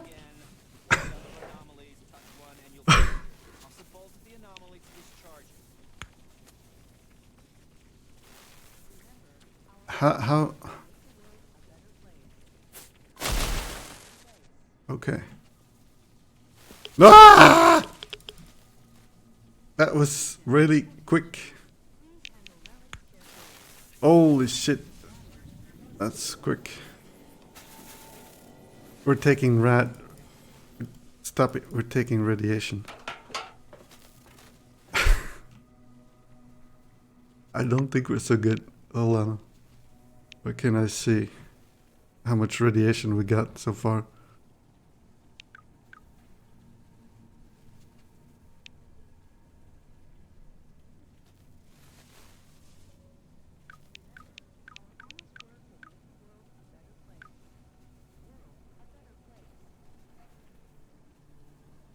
You would think there would be some kind of indication.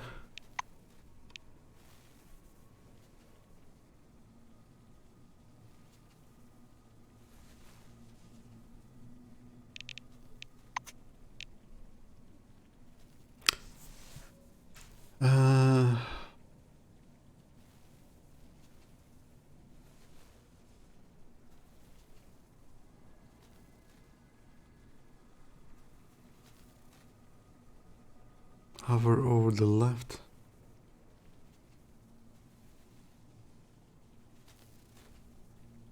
Bottom.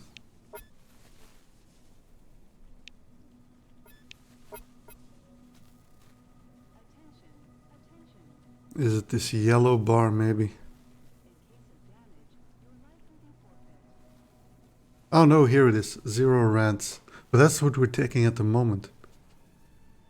That's not what we're taking, what we've taken total.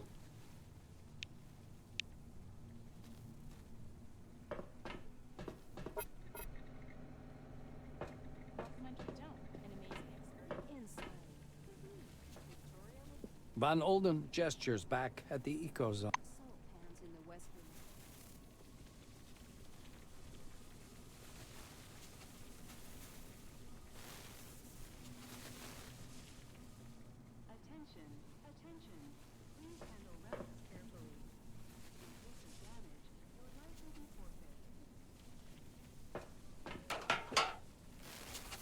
Alright, so we throw a bolt.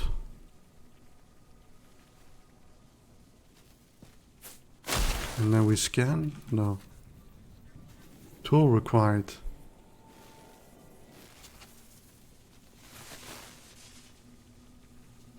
Dude, we really have to be quick about this.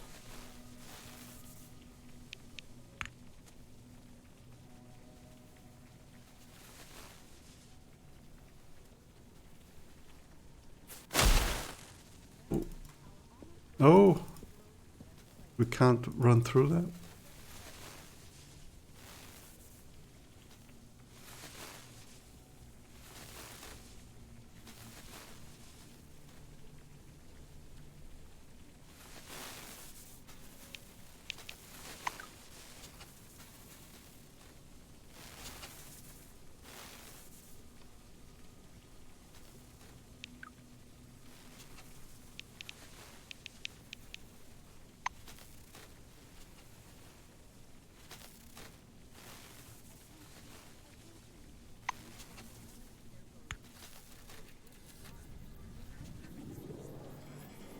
We probably can't do it anymore because we scanned it already. That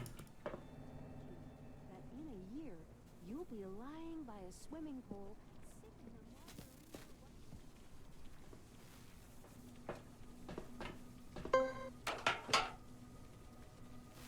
a Dig? I don't want to be digging.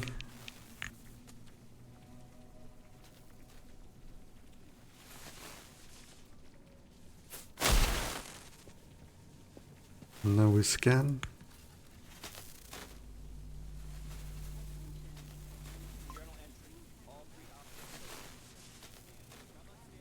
I think that's all we need to do. I don't think we need...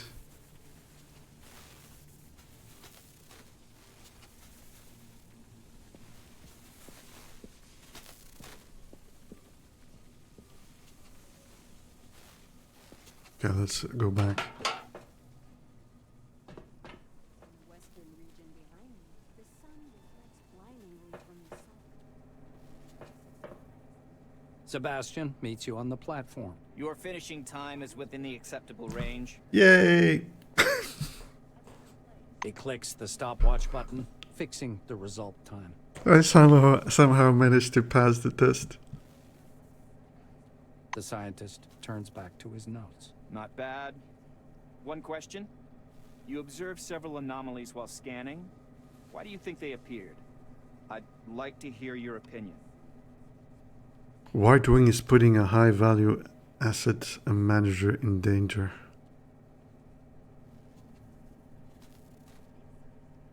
The scientist assumes a superior expression. I knew you'd come up with something like that. I see you understand nothing about the nature of anomalies. So let me add a couple of points. He glances at the shimmering blue light in the eco zone. The truth is, we don't know the precise reason for these phenomenon either. We actually know nothing, no matter how much we try to convince ourselves otherwise.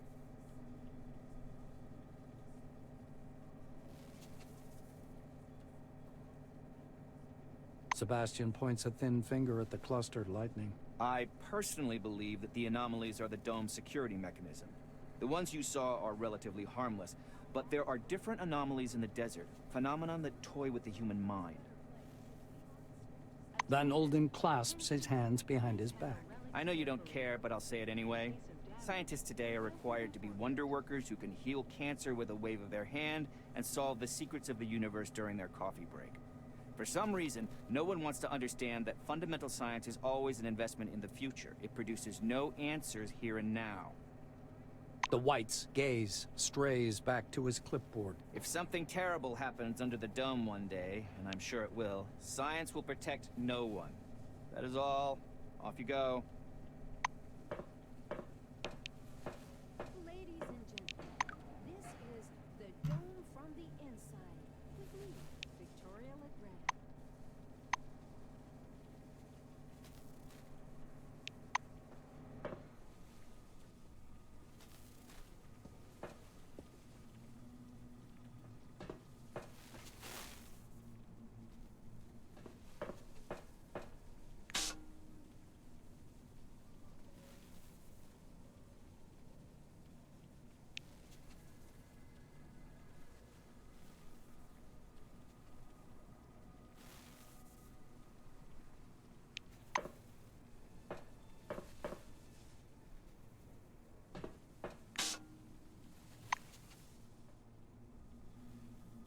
Okay. Guess we're moving on. Swimming pool, sipping a margarita right on this spot. Sounds like a sci-fi story, but we aren't strangers to sci-fi here.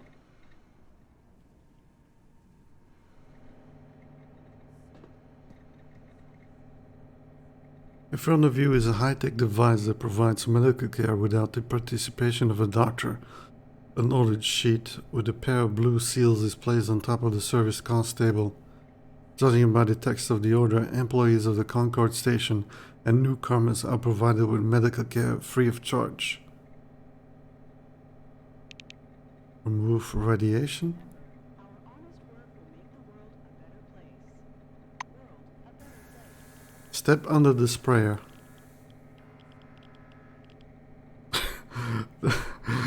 A jet of rapidly evaporating decontamination solution is poured over you from head to toe.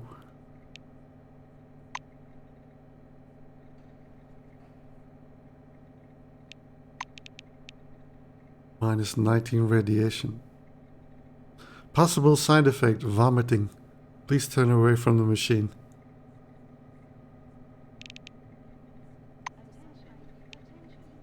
Okay, so it's not the yellow bar. An amazing excursion to a world of new technology and the riddles of ancient civilizations. Disinfectant and more black powder.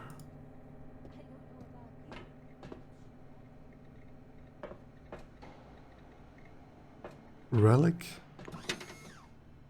Relic dust.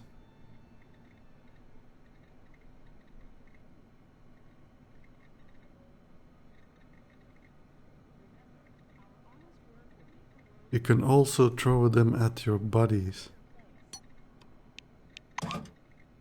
Uh-huh.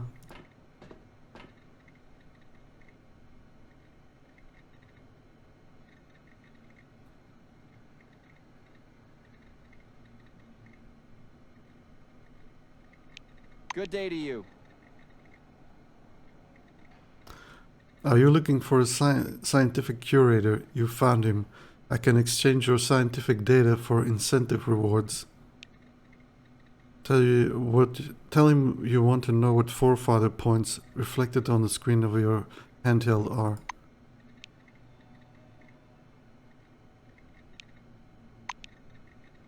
Are you not ashamed at your ignorance? This is a revolutionary program launched by the corporation. You should know these things. Give me the short version. You take these points, exchange them for medicine.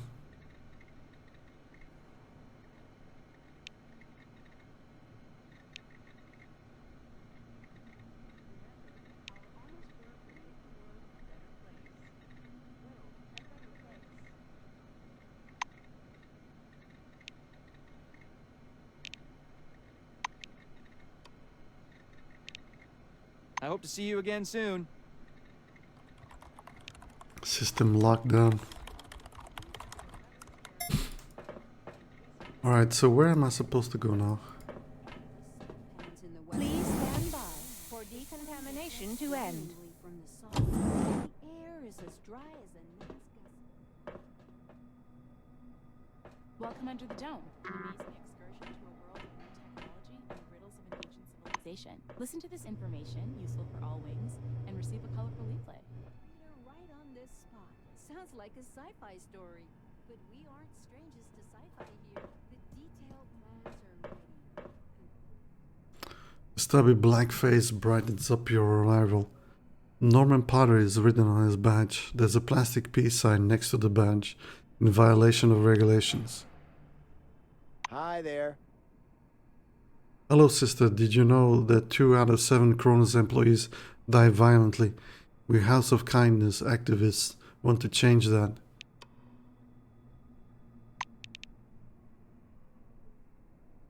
Alas, I don't have any more leaflets, but don't worry. I'll tell you about non-lethal weapons and how to defeat an opponent without killing him.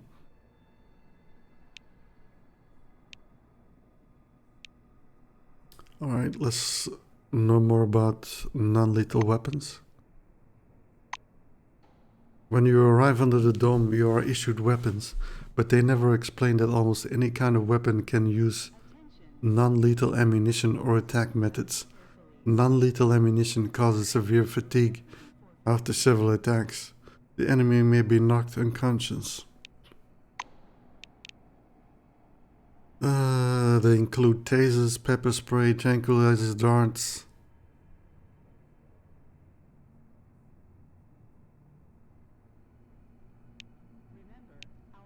What is the House of Kindness?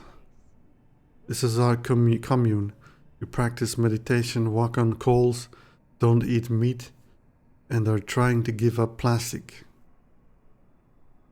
Okay. Why is a hippie serving the Blackwing?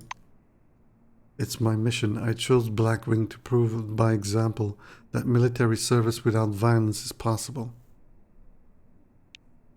See ya! Bye! An amazing excursion to a world of new tech.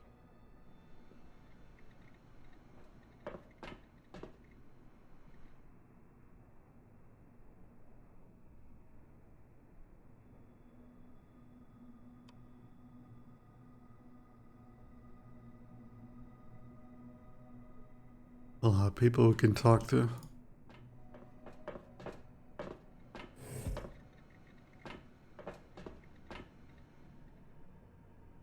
A short, skinny technician is working among the warehouse's shelves, with his eyes glued to the stacks and stacks of cases. He's frantically writing something in his notebook. His badge says Marek Dankowski.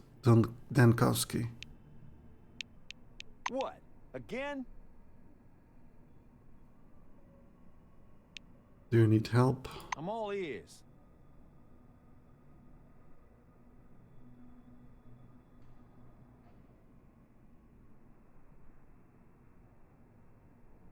There are 6 relics inside the cases on that table. Scan them and write the data in the notebook. It's on the same table.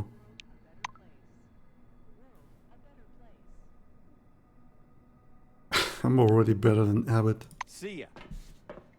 Alright, same thing again, scanning. Dumpkowski. We're getting 4 further points.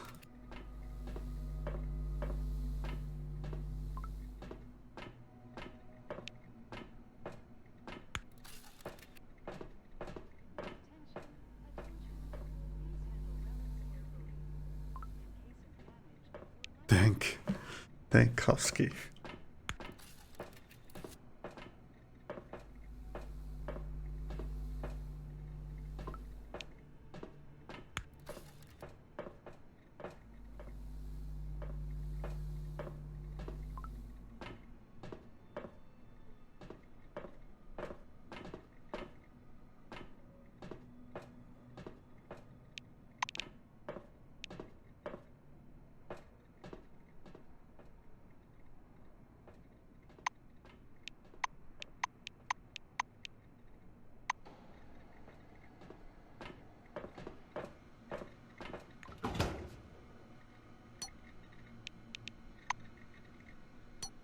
Let's just take all his stuff. Item crafting.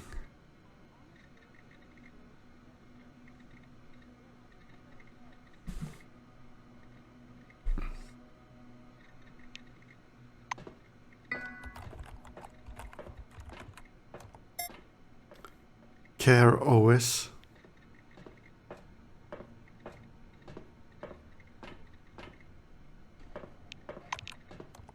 Good day, employee. At this terminal you will find relevant information about using workbenches and everything else you need to be a worthy blue employee.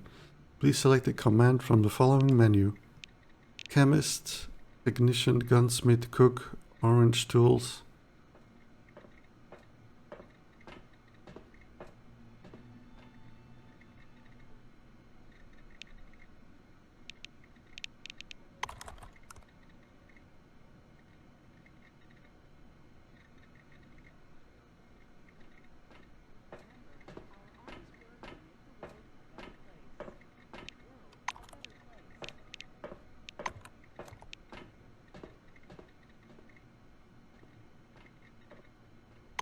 Okay, doesn't really tell us much.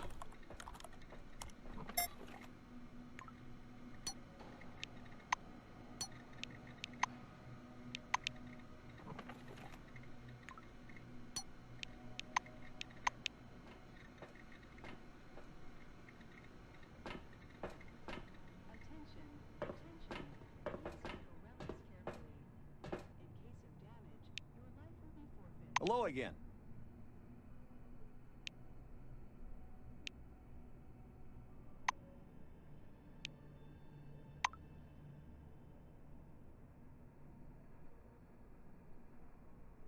Oh, we've somehow messed it up. Come back again. What did I do wrong? What?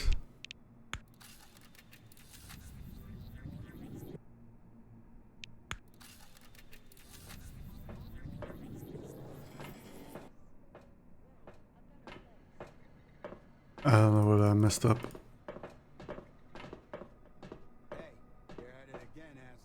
Cronus coffins. Old habits.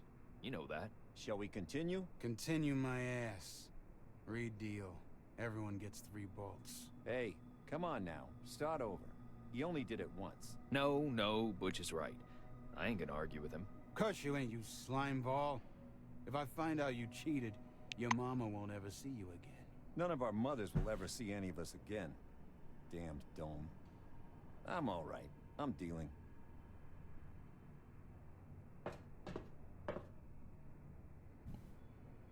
An impassive man, his long grey hair in a bun, smokes a cigarette, dropping ash on his boots from time to time. The headphones hanging on his neck produce some metal music. I like this guy already. Salutations. The dull badge on his chest reads, Nelson Cunningham, Burial Manager. Nelson takes his cigarette out of his mouth. Hi, feeling good, huh? That's a professional interest. Haha. I think I know what the boxes are for. A nice mustache. Oh, he's level 2.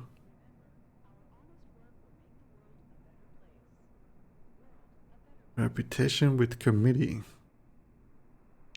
What are you doing here? Prepared these guys here for cremation, waiting for the meat wagon. I'm here to kind of watch everything goes right. Have a good one. I'm gonna need to take a break here though. Been streaming for 2 hours straight, so need to get a drink, stretch my legs for a bit. I'll be back in like 5 minutes or so. Rammstein, I guess. He's making sure the corpses don't run away. Alright, I'll be back in a bit.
Attention, attention.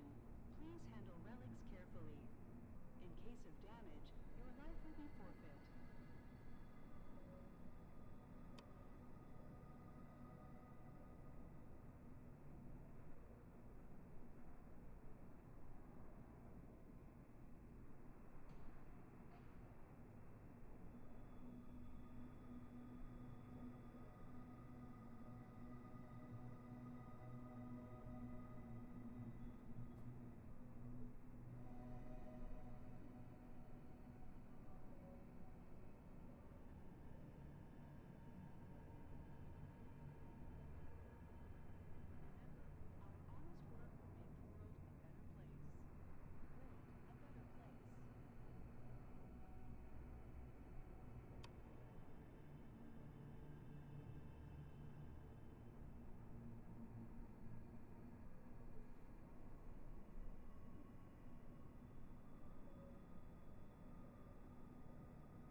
Alright, I'm back.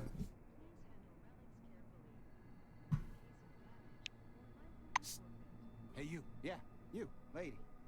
Stop blinking like a dummy. I'm talking to you. Don't scrunch your face at me. Come here. I'm talking business. Before you, you see a large hairy orange with funny round little glasses. He has a pack of fish snacks in his hand, and he dips his fingers in it, carefully fishing small pieces out. Daryl Gilmore, loader, says the badge on his chest. Oh, hello there. He resettles his glasses on his nose and looks quickly around. Then he puts an arm around your shoulders and pulls you to him.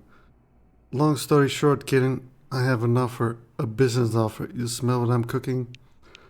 Get your hands off me. Here's the thing, do you see the hall behind my back? I just returned from there, from shipping. I've been moving some crates. They weren't sealed for transit yet, so I checked a few of them out. And looky, there are relics inside. I thought they were rubbish at first, but no. These are solid relics, category 2. Hold on.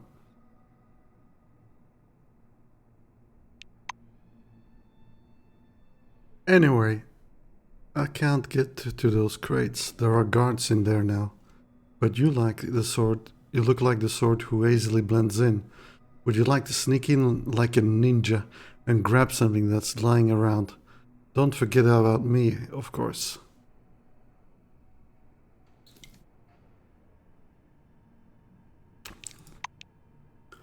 Fresh out, sons of bitches. The main thing you should remember is going quietly.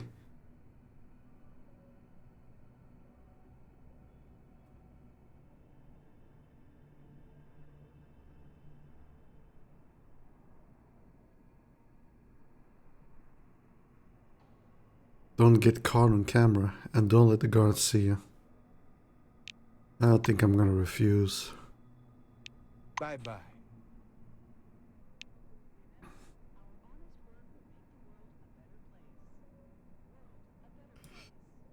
Stealth mode allows you to be detected.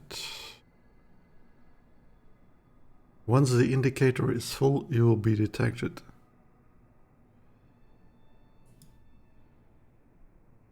Caps lock to display visibility areas.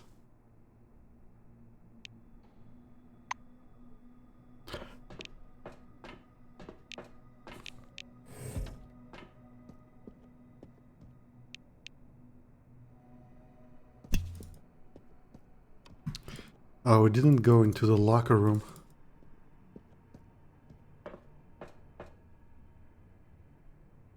How do we get there?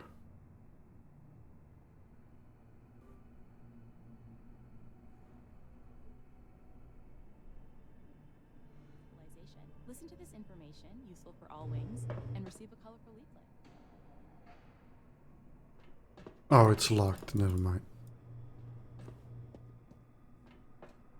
We aren't strangers to sci-fi here. This desk is a bit different from the others on the floor. It's covered with a thick layer of cellular glass treated with luminophore. Every little point of the surface emits a weak yellow light, some of them glowing brighter, some dimmer. Hey, Phelan with the raid. Thank you so much. Welcome on in, everybody. Hope you had a good stream, Phelan. Were you still streaming, dude? You must have had a really long stream.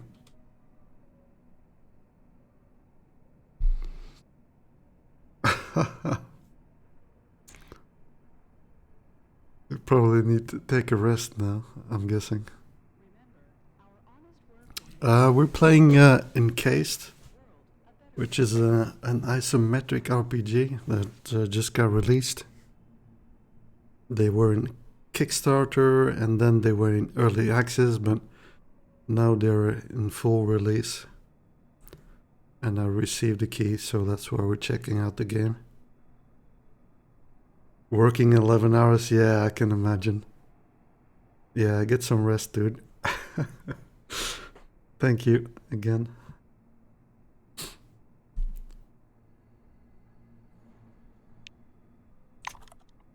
The workshop has a huge built-in display, digital display, rows of glowing points from a detailed map of the area under the dome. You touch the screen with your fingertips, and the static makes the hair on your arms rise. The image pans down and zooms in slightly to display the northern territories. This is the most developed part of the dome. 3 highways lead from Concord to Magellan Station, the observation deck, and the city. Ugh, am I gonna have to learn all this? South.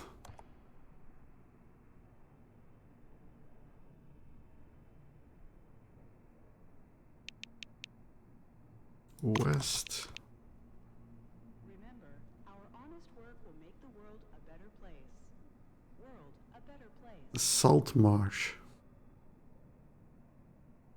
Hey, I saw. In east we have abandoned buildings.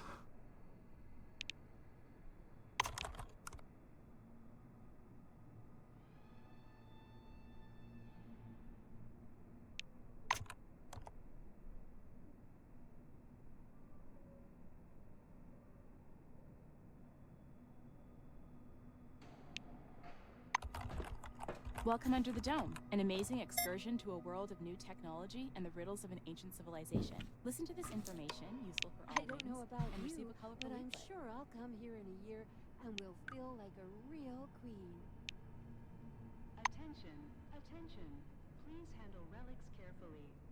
In case of damage, your life will be forfeit. Oh, if we didn't register Monty.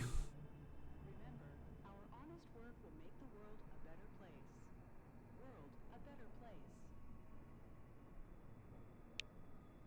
I didn't realize we were supposed to... Oh.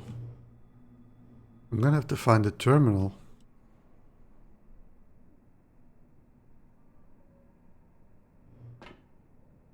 Welcome Under the Dome, an amazing excursion to a world of new technology and the riddles of an ancient civilization. Listen to this information, useful for all wings, and receive a colorful leaflet. Attention, attention. What was that text? Insufficient ability score. We need rank 100. Welcome Under the Dome, an amazing excursion to a world of new technology and the riddles of an ancient civilization. Listen to this information, useful for all wings, and receive a colorful leaflet.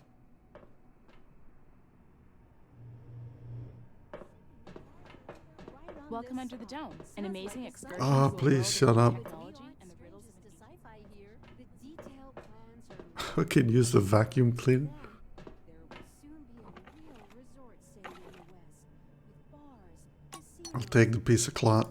and therapeutic saunas. I don't know about you, but I'm sure I'll come here in a year A beefy orange in a new jumpsuit is fiddling with the innards of a display board, closely watched by his supervisor. Frosted bulbs shine steadily through the mishmash of wires. He turns to look at you. His badge reads Torsten Dahl, laborer. Well, hello there. He shifts awkwardly from foot to foot, hiding his huge hands in his pockets. Good afternoon. I wish you a pleasant stay at the Concord station, so... Supervisor standing nearby pats his back in response. Yeah, that's right. Well done, Torsten. You're making progress. Dahl cheers up and gives you a questioning look, as if expecting you to praise him for following instructions.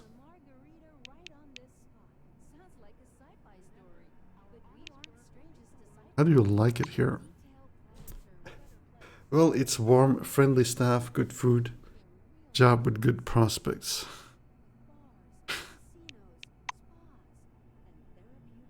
Torsten forces a smile through his eyes. Full of worry and sorrow. The administrator takes good care of us. I like it here. Totally not coerced.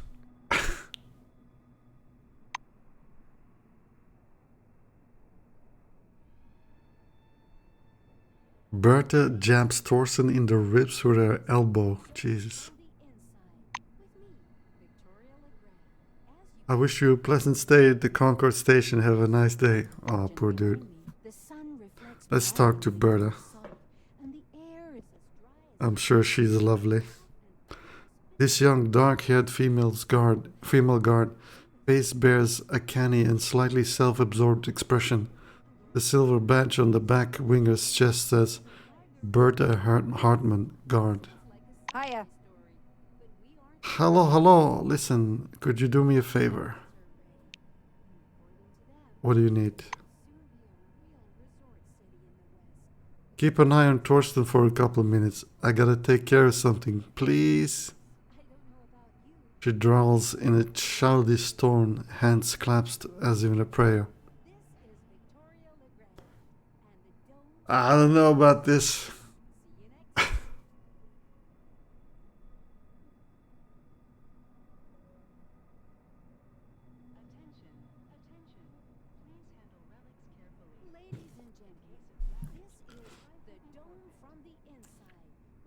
I'm not babysitting some prisoner. Fuck that.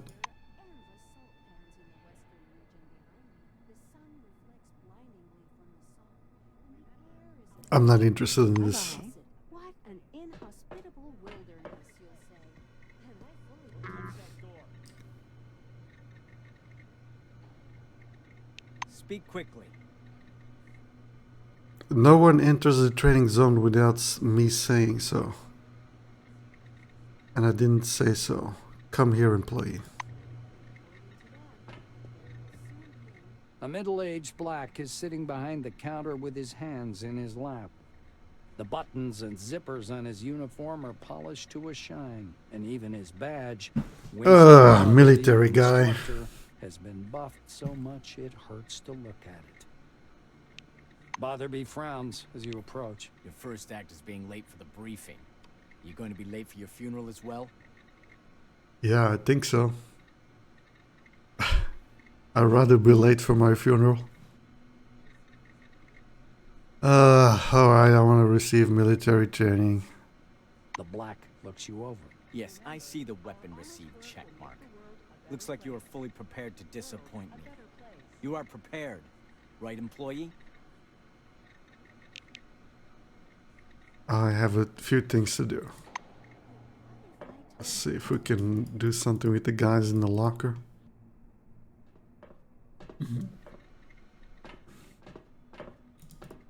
See if he still talks to me. Maybe we can do it again. It was nice chatting. No, we can't do it again. You get one chance. Tell him not to yell at you. Yeah, I'm sure that works fine with military people. Like, don't yell at me. It just makes them yell even more.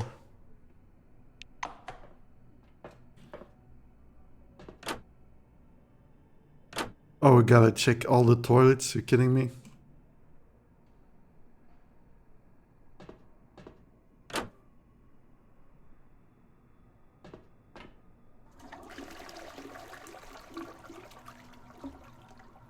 True survival simulator achievement.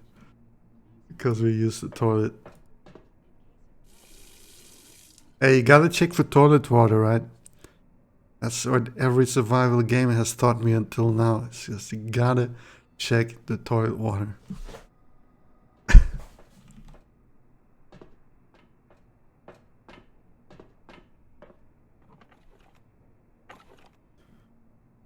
Maybe the disinfectant will be useful at some point.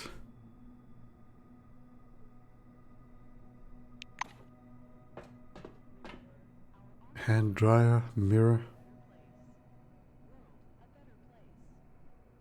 Clearly you've interrupted some kind of game. 3 oranges freeze, their arms outstretched, staring at you perplexedly. That's what they're playing. I'm listening. One of the gamblers studies your jumpsuit apprehensively from the corner of his eyes. Why, no boss, no gambling here. We all know, don't we, that games are not prohibited. What? That games are prohibited? That's the rule. What we've got here is a wager. We're wagering whether or not this Hulk can spit as far as the basin.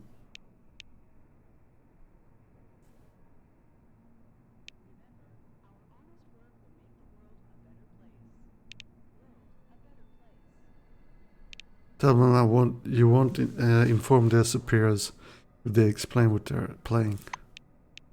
The large orange with the badge reading Butch Castiglione spreads his broad hands in conciliation.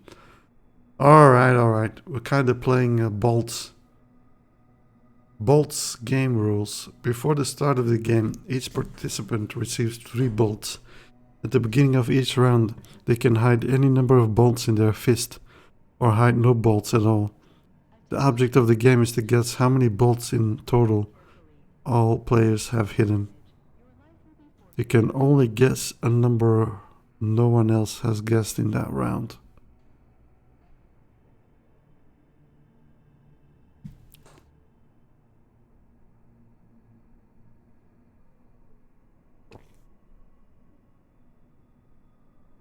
The winner is the first player to win 3 rounds.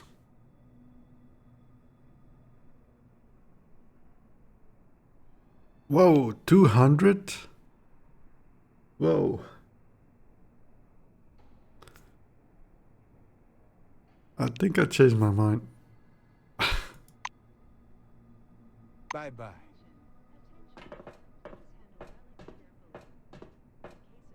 I got like 400 or something. Yeah.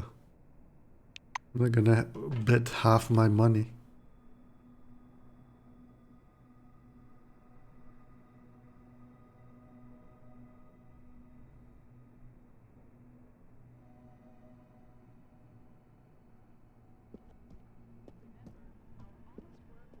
Well, what? Again? Where are you going? Gate 1 is a restricted area. Come on, get out of here. Oh, wow. We just got kicked. Where are we?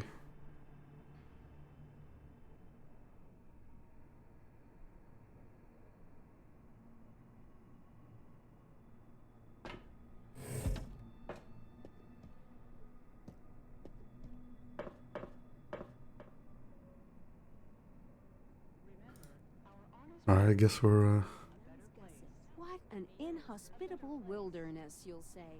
And I fully agree with you. But why they guess we're doing the training. Seeing your return, Botherby steps aside. He raises his index finger. The conditions in the training zone closely simulate those one would experience in the field. Your goal is to avoid getting lost and dying of dehydration. And try to aim the barrel away from yourself when shooting. I don't even have a gun. Pulling a notepad from his pocket, the instructor jots down your name. Your goal is to hit 3 targets. I'm going to monitor you and advise as necessary. And try not to burst into tears. That's all. Go ahead. Sir! Yes, sir!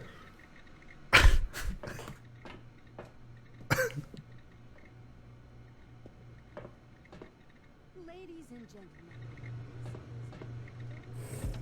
I'm not sure how I'm gonna shoot anything with. Preparing for combat.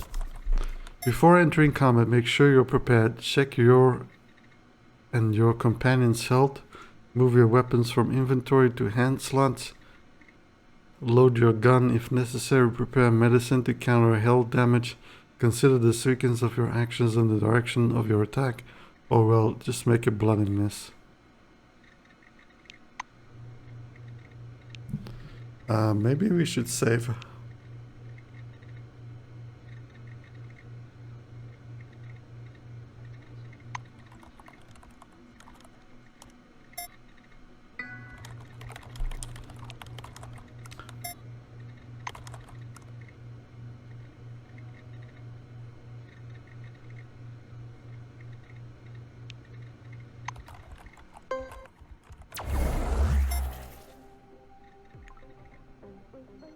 Turn-based combat system. To move sequence of your opponent. The move sequence of your opponent's allies and yourself is determined by initiative. Action points are spent on moving, using abilities and attacking. If after performing all your desired actions you still have some action points left, you can spend them on increasing your defense class by clicking on the cover button.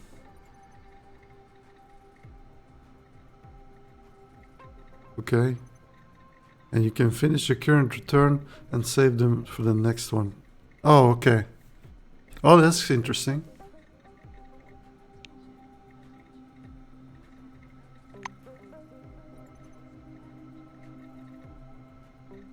We got 9 action points. Electric mine. That doesn't sound good.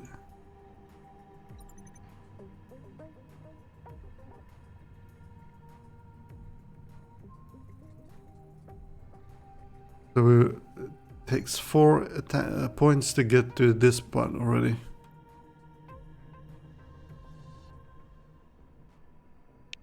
But I don't have a gun. That's kind of problematic. How do I...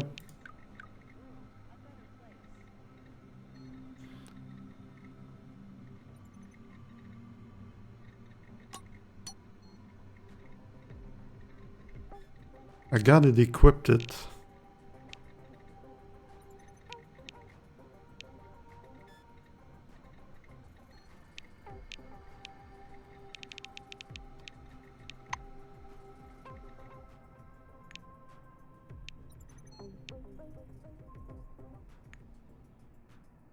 Okay, let's just see what happens.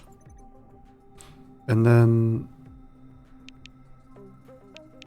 what's all this?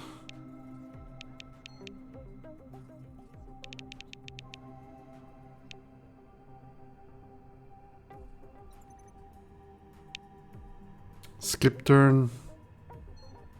Increase defense.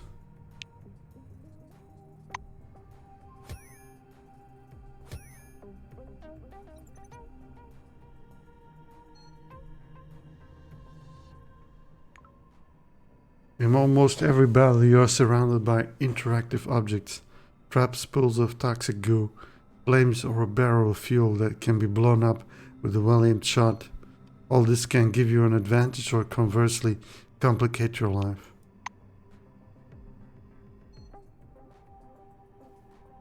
Try not to die from holograms.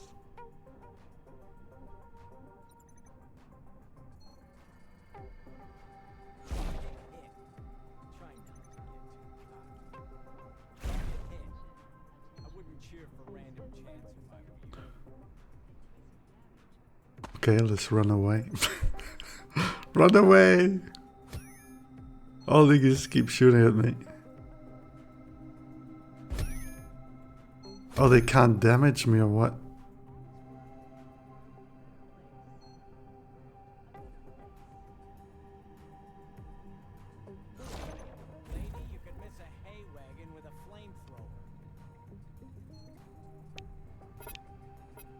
Where's my stick?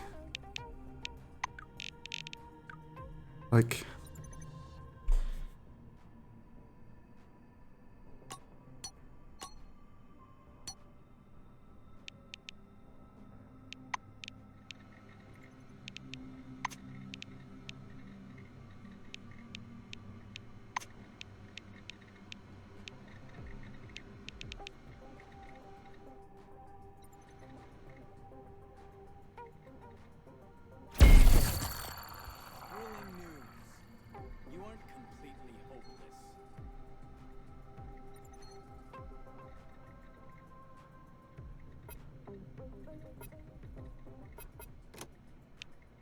Ah, okay. But we don't have enough action points.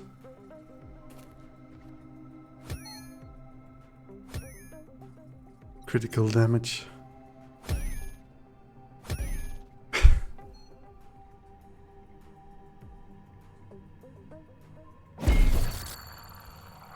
Okay.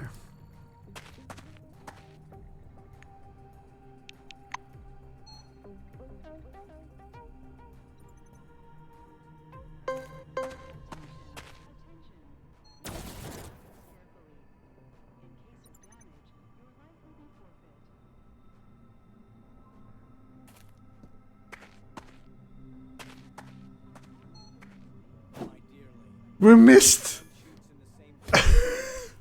We missed.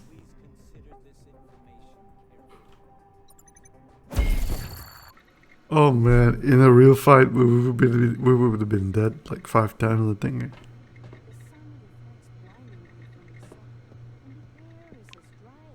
Make sure that you don't have a weapon drawn when you start talking to somebody. Nobody likes to have a gun poked in their face.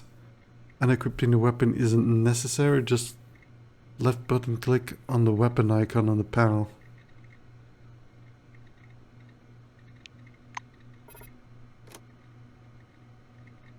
Well? Oh, what? We still have the weapon in our hand.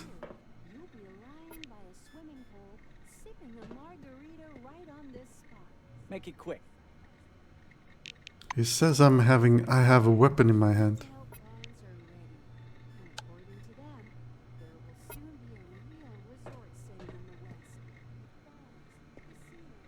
Botherby nods grandly. You made it through training without making a total fool of yourself. I don't know about that. Congratulations. I'll send a report up the chain about your completely unanticipated success. You're dismissed, employee. I feel like I should go through training simulation a bit more. Now what?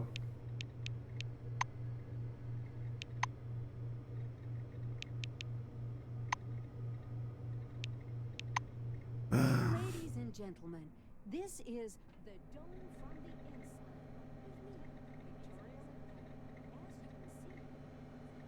Yeah, we couldn't access this terminal either, right? Please stand by Yeah. for decontamination to end. Welcome under the dome, an amazing excursion to a world of new technology and the riddles of an ancient civilization. No. Okay.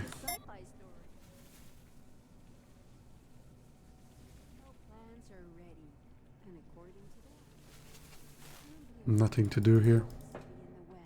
Welcome under the dome, an amazing excursion to a world of new technology and the riddles of an ancient civilization. Listen to this information, useful for all wings, and receive a Remember, our honest work will make the world a better place. Hello? A better place.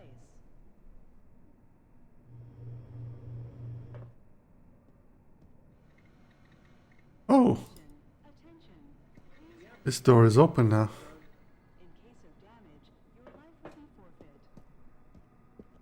Maynard puts his glasses on again. You again?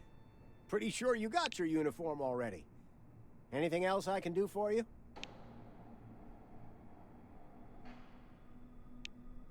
The silver assumes a serious expression. There's nothing I can do about that. It's a result of the recent cost optimization order. Luckily, you can purchase these items from me. At market price, but yeah. Sidney scribbles something in his logbook. Please come back anytime if you need something. Maybe we can sell some of this junk.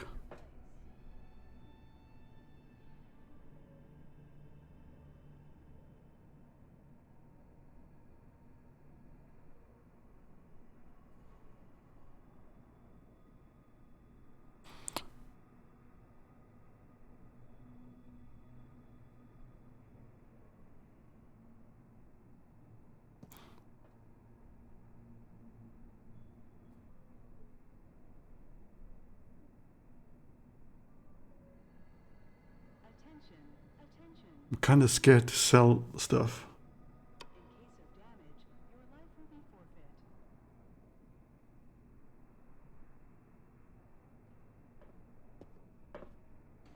I can't seem to wear the suit, so maybe I should just sell it.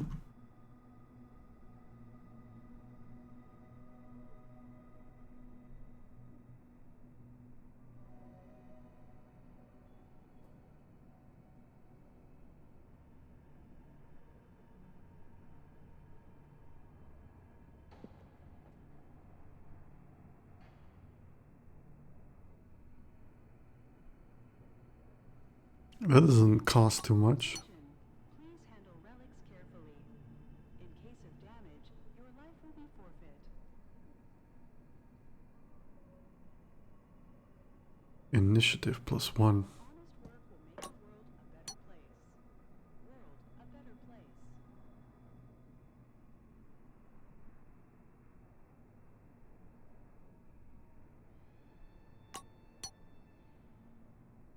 And the shovel, so we can start digging.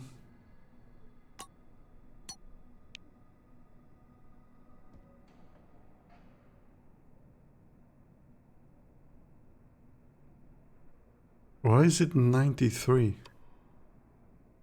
The backpack? It's 200 though.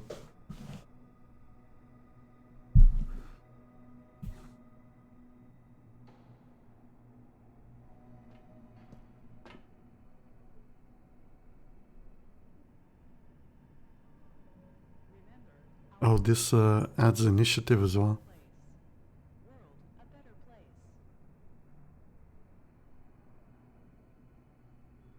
Ooh, that looks kind of nice as well. Hold on.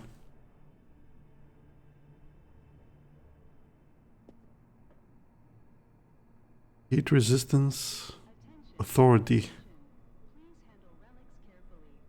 and +4 defense class.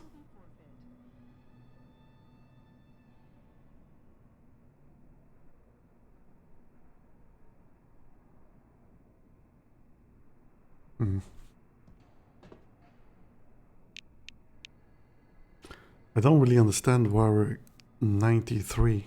Because is this giving us a discount or something? Attention, attention. Please handle relics carefully. In case of damage, your life will be forfeit.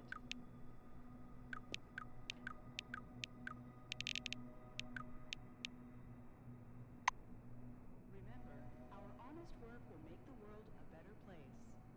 World a better place. Maybe we should just sell that.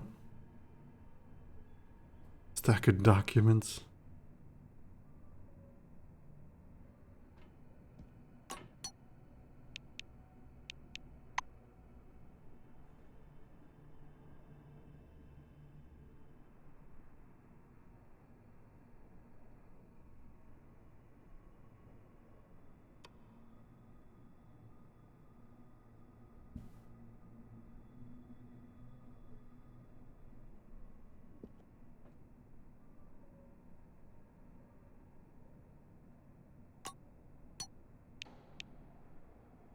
Oh wow, I'm only getting 20?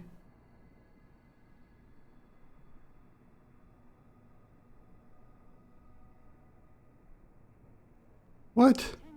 This is worth 75 on its own.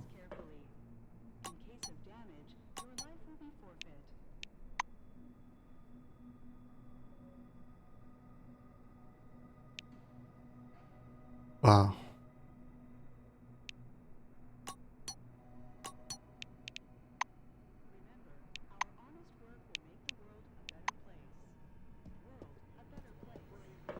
I don't... what are we doing anyway?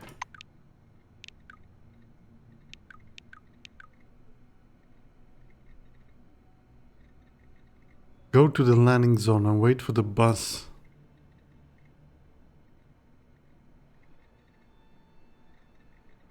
The landing zone.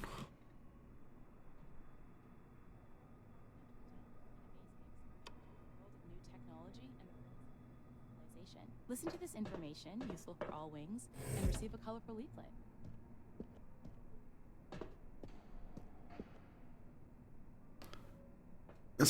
slovenly bald man with a dull, bug-eyed look and 3-day stubble is sitting behind its table, covered with papers. As you walk by, he pokes at your elbow with a pointy finger, causing you to stop. Greetings.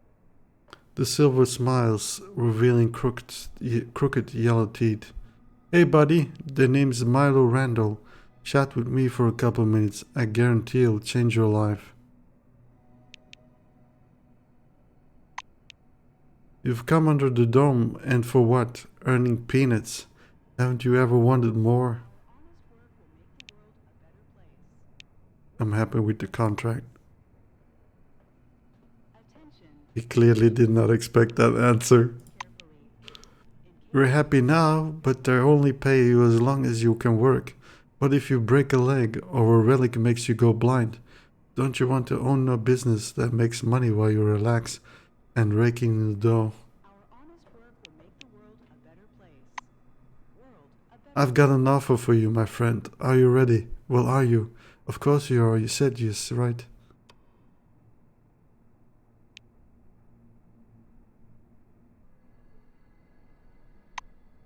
Giant bug thing, yeah. He feverishly digs through the papers, finally dragging a sheet with some kind of flow diagram on it from the heap. Okay, you're ready. Let's say there's a certain product X. The value of this product never drops, it always goes up. All you have to do is find a buyer who's ready to pay for product X. Do you see, buddy? Product X, you sell it at a profit, they sell it to their buyers at a profit, those buyers sell it at a profit, and the cycle just goes on and on. And the most important thing is that everyone in the cycle gets to keep their profits. Join up and start making money now. Sounds like a pyramid scheme to me. Remember, our honest work will make the world a better place. World a better place. Oh man, I have to pay 200 to join the membership. Yeah, this is this is a pyramid scheme. Welcome under the dome. Ed, spit it out. I can see that something's bothering you. Well, it's a bit of a private matter, you see. God. Come on already. Why are we eavesdropping on all these people? Silvers, see? She's unique among relics. Ed, we already discussed this. The relic's effect is well known. It's nothing but semantic imitation.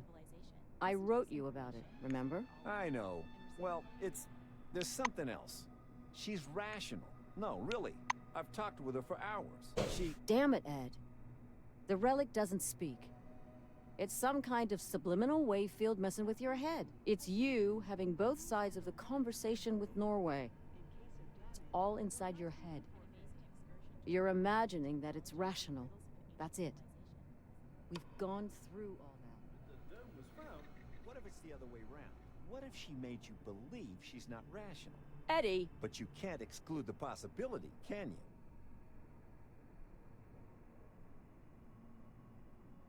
She's got no answer. Why, now it's classified as Group 2. They bring such cool stuff from Nashville. Employee, please come here. There's an urgent task for you. Oh, we managed to get to level 2.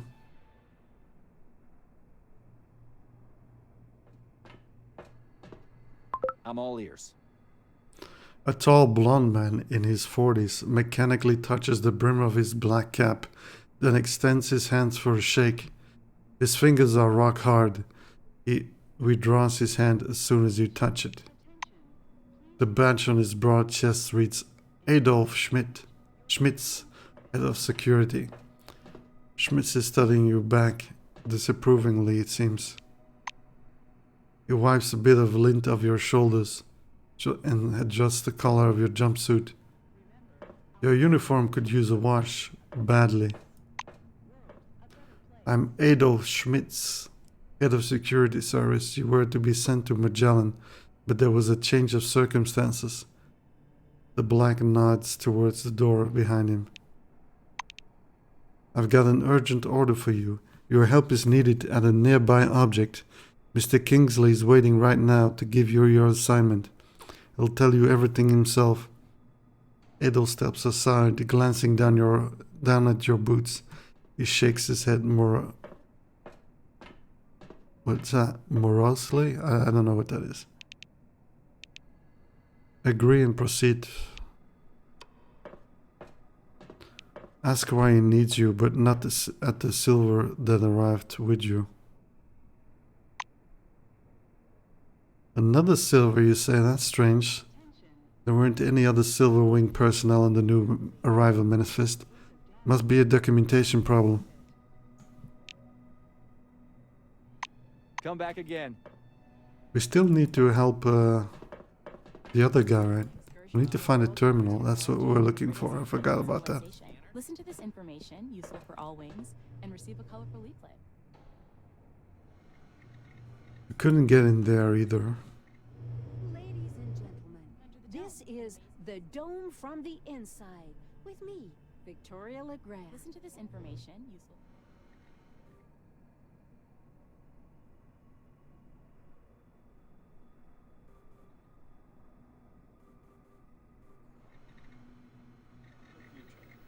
When the dome was found, a small research camp was built nearby. Where was that coming from?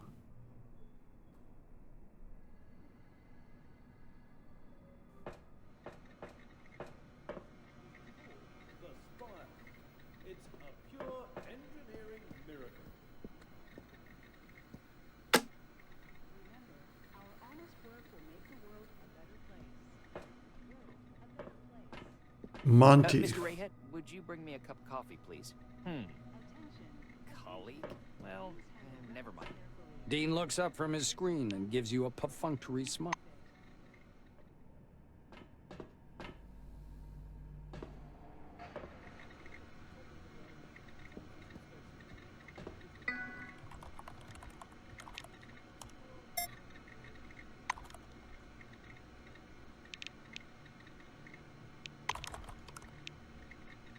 Dean shakes his head in disapproval. Let our technical staff handle it.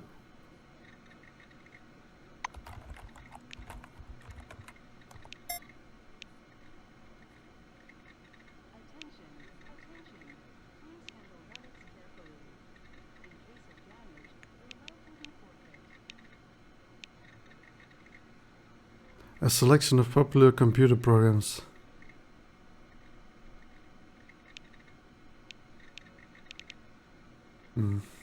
Yeah, we're first gonna need a network connection, of course. Oh, there's another one here.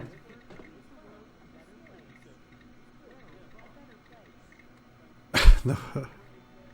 Okay. So is there a way we can... Hold on. What if I... Hey, I saw that. Oh, okay. Mr. Rayhead, would you bring me a cup of coffee, please? Colleague? Well, never mind.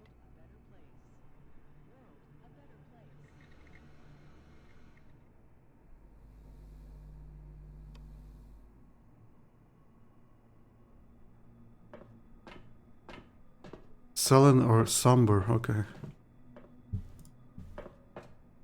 I get the feeling we need to lure this guy out of the room or something. But...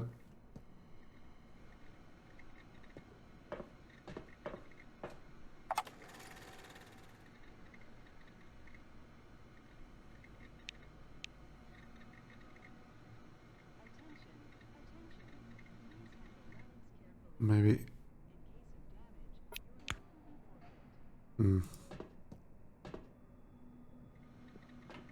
Mr. Rayhead, would you bring me a cup of coffee, please? Colleague? Well... Alright, let's activate our stealth when we're in the toilet or something.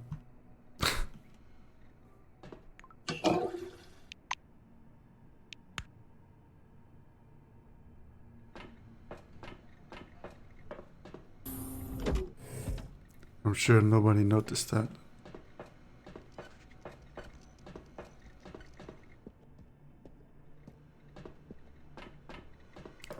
And then we're gonna try to hack this thing, this terminal. I need...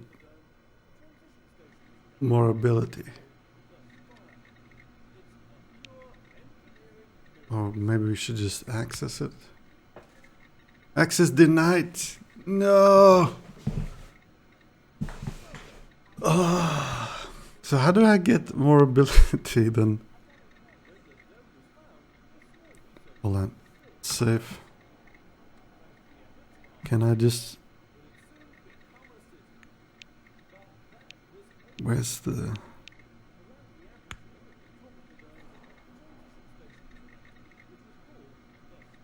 Required ability rank. 15 out of 30.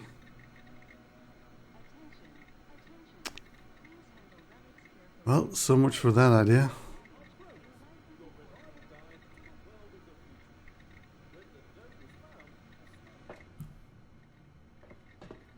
Then I'm not sure how to sign up Monty.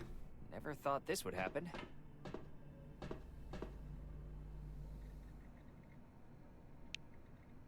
It was nice chatting. Then I don't think we can help Monty.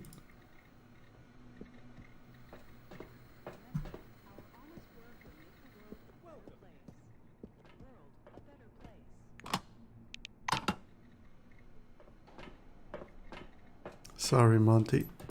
Welcome under the dome, an amazing excursion to a Oh, dude, I want to kill this woman. civilization. Listen Shut to this up. information, useful for all ways. Why, now it's classified as Group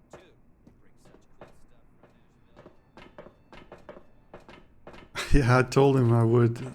I'm sorry. I tried.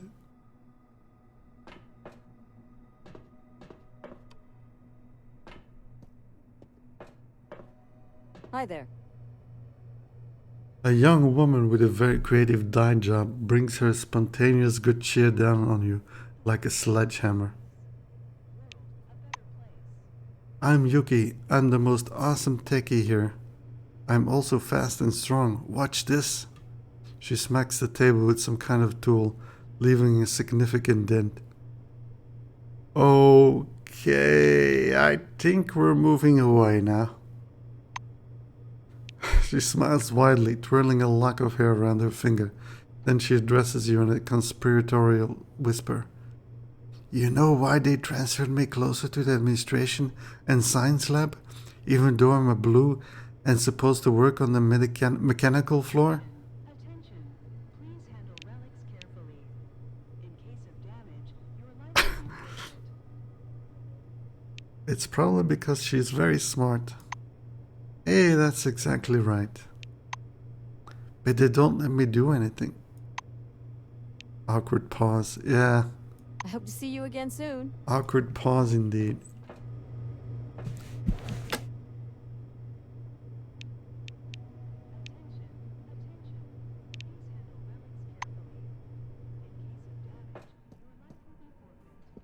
Move away from the door, now.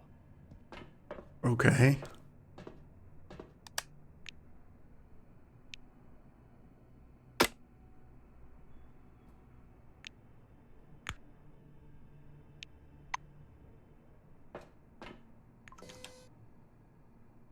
Evidence and investigations. There's always evidence to be found at a crime scene.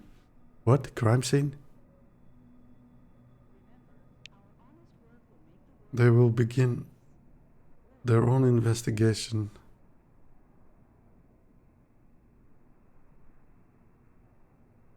What's going on? What?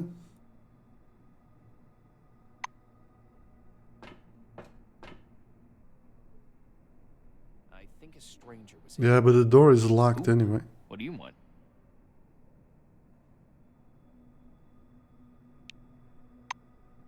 You're violating the General Dome Code. Encroachment on someone else's property.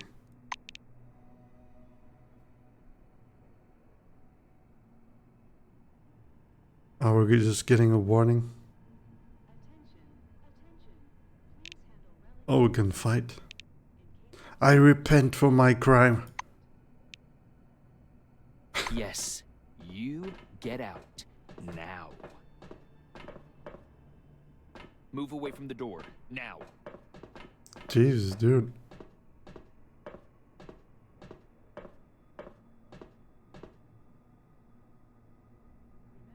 Oh, it's Elsa. And Quentin? Oh, this must be the area for the... Okay, for the bus or whatever. Communication room.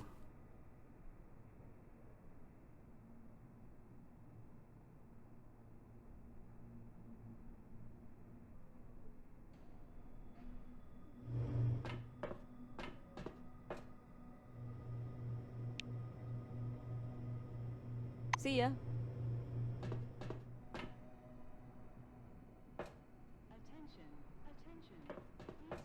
There are Niles. Good day.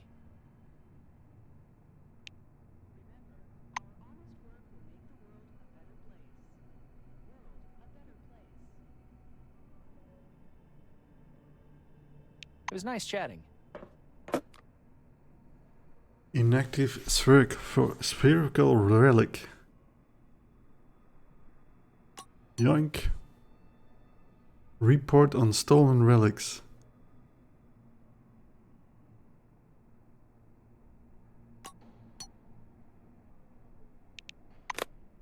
I'm sure nobody saw that.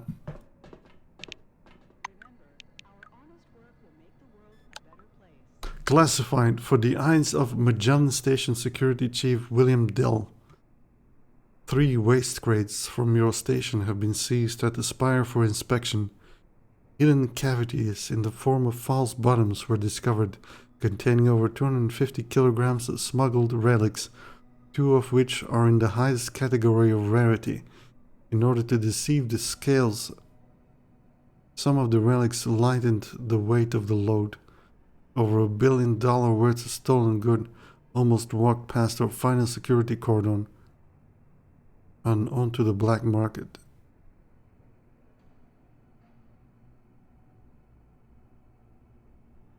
P.S. Find attached a full list of stolen relics, which their associated characteristics, a copy of our inspection protocol. Where's the list?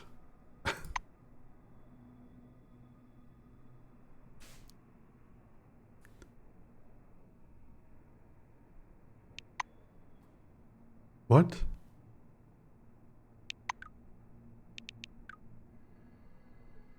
Where did you see this? Olivia stole the relic. In the log or what?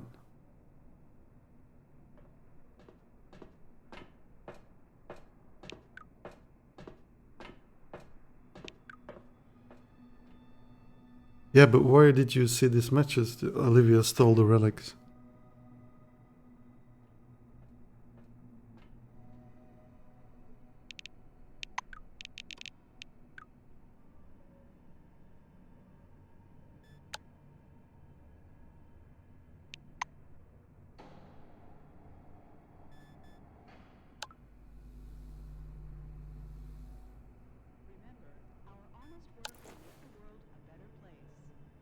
Carry weight +5.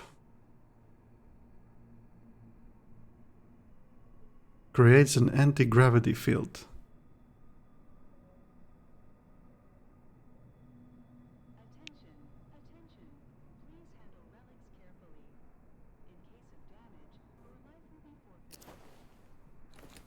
Oh my god, that looks so silly. Where are the glasses? That was the whole reason I bought these.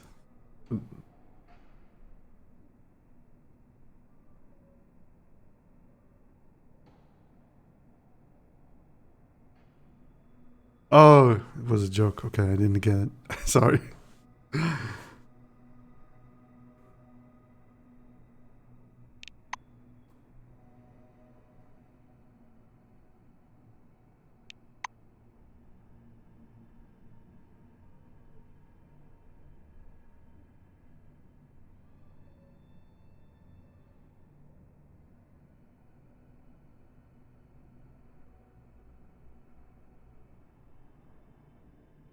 Okay, I don't see anything. I think we just talked to the guy and I don't know what else to do anymore. Oh, there's a door here. Move away from the door. Okay, sorry. Okay, not that door either. Can we pretend to be a janitor and get in? Is there a way to get down there? Maybe. No, you have to go through this room, it seems.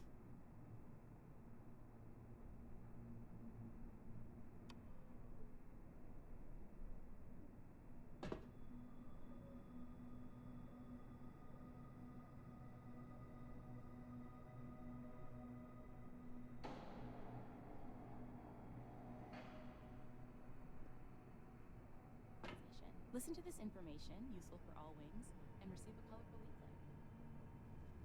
I'm out of ideas. Let's just talk to the guy. So, where were we?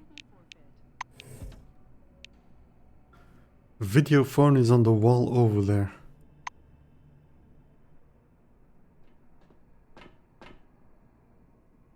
Video phone.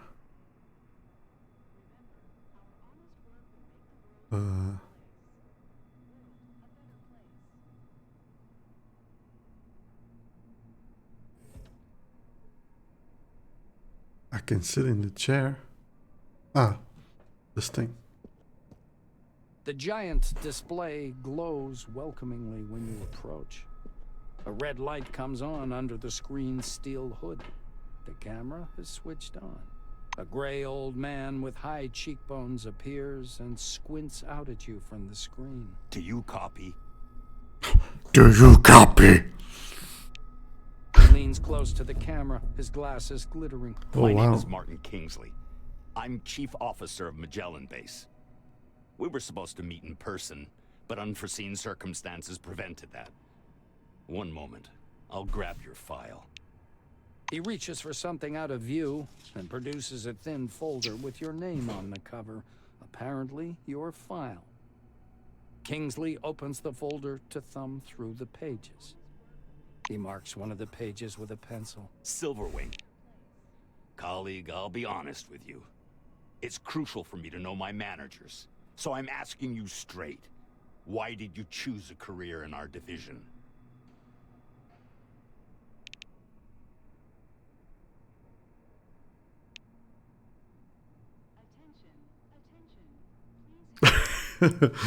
It's my ambition to make lots of money and live a prosperous life. Martin enters a mark somewhere in your file. We'll find a place to apply that ambition of yours. Rest assured. Kingsley closes the file and folds his hands in front of him. Thank you for your reply. I learned a little more about you. Now I want you to learn a little bit more about us. Keep in mind, this is not a rehearsed speech. Oh no, totally not a rehearsed speech. He assumes a serious expression. When the dome was discovered in 1971, it became a scientific and media sensation, a worldwide phenomenon, and likely the most significant discovery in the history of mankind. Yeah, totally not a rehearsed speech at all, no. Kingsley drums his fingers on the unseen desk, his gaze focused somewhere beyond. I see. You were enticed here by radio advertising, telefilms, and all those interviews, billboards at every turn.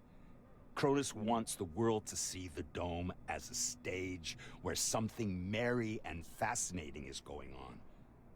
But now that you're actually here, I want you to see the real picture.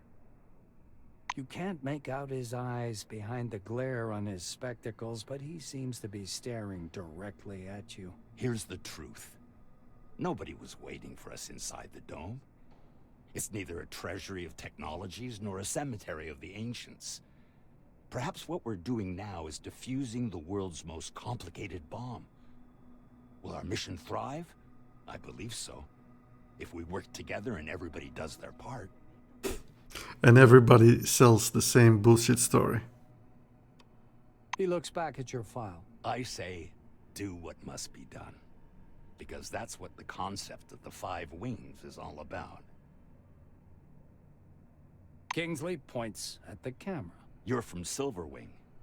Special requirements are imposed upon you. You must direct others whilst having no real power. You must provide an illusion of might and well-being, and be honest and wise enough to reconcile your actions with your conscience. No matter that one clashes directly with the other. Putting the folder aside, he sits back and stares at you in silence. It gets so quiet that the ticking of a clock can be heard through the speakers. Kingsley sighs quietly. You were probably waiting for some boilerplate welcome speech. But I prefer to talk about real-world problems. Glad to meet you. Our honest work will make the world a better place. World a better place. Alright, let's go with the smirk. Martin nods slowly. I apologize once again for this long-distance meeting. Now, as we don't have much time, I'd like to get to the point. I'm sure you're curious why you were taking off the bus to Magellan and brought here instead. He moves closer to the camera. I'm going to show you a short video. Please pay attention. Kingsley's face freezes on screen. I have an urgent mission for an employee of your background and qualifications. I'd have assigned someone from Magellan, but I'm short on personnel. That's why it has to be a newcomer. I apologize again for the rush, but it seems I have no choice. Martin noisily clears his throat. Maybe you've heard about Nashville Base. While preparing the materials for this mission, I came across a short documentary film about the complex. I think you should watch it. The speakers produce a hollow click. Purple, gray, and black spots flicker on the screen. A blurred title, The Cronus Archive 1971 to 1974, was used in the production of this recording, appears at the bottom. The shadow of an airplane flies across a faded yellow desert. A cheery voice fills the room. Every day, our researchers uncover more and more of the dome's secrets. There is no doubt the underground structures, so-called objects, are organized according to some pattern. Though early on, the importance of the relics to scientific research was considered insignificant. The desert dims into the black of a chalkboard.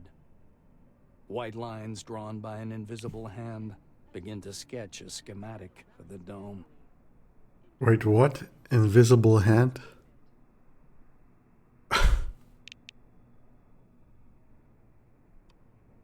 The narrator continues. By 1972, however, many important discoveries had come to light in a period of only a few months, and the construction of stationary research bases adjacent to the more promising objects began. Personnel moved into Ankara in May of 1972, and within half a year, Boston and Dessau were also brought into service, though the biggest discovery was yet to come. The picture changes to a chasm suffused with electric light, people bustling about everywhere. The speaker's voice seems to come from a distance. In November of 1973, a massive network of underground caves and a structure of hitherto unseen complexity was discovered in Sector C-12. Soon afterwards, the construction of C-12 Nashville began. The camera glides through dim caverns as the silhouettes of bizarre mechanisms emerge. Metal structures loom up from the dark, surrounded by earth-moving machines and exhausted miners wearing orange jumpsuits. The speaker continues. C-12 Nashville is an innovative research complex located atop the primary relic mining location. The complexity of this object is unique. Communications. The film abruptly cuts out, and Kingsley's face reappears. The rest of this information is classified. Hopefully you get the main idea. Nashville is a very special place, requiring people with both special qualifications and special clearance level, though yours will do for your task.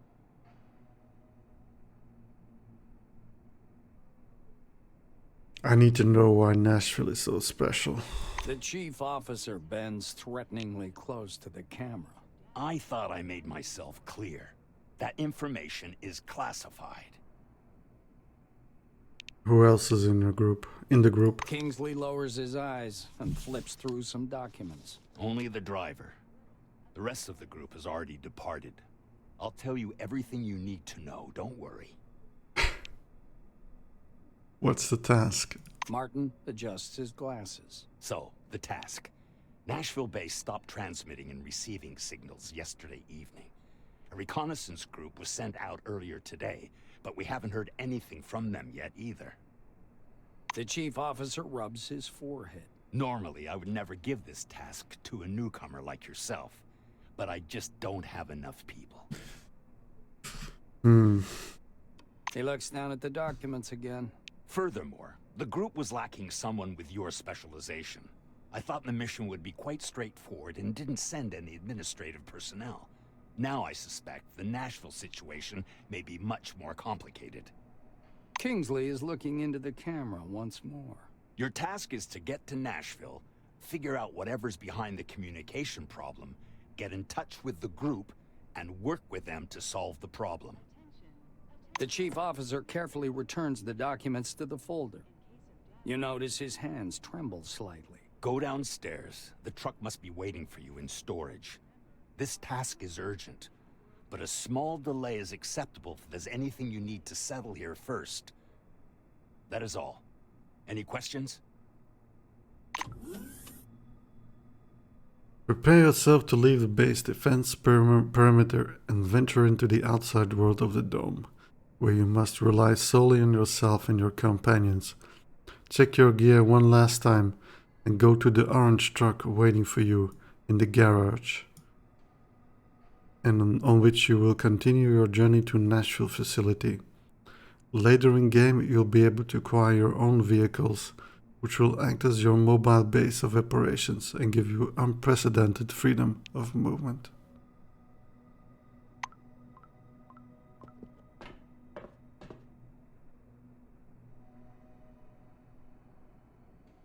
We can use the lamp.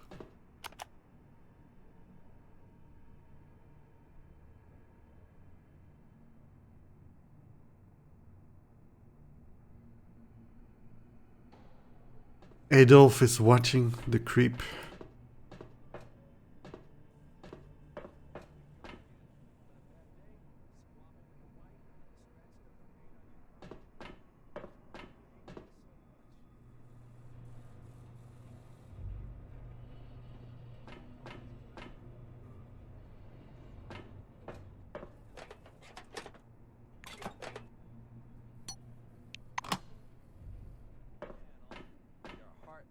Hey, did you see that storm? Hell, you want me to go back out there? Those are the rules, Tom. Nothing I can do. Sorry. Damn it. Well, I guess I'm going back to Campbell then. Hey, you spread sick? We'll have a couple past the time before the storm. This is my last one. The car smells like gasoline.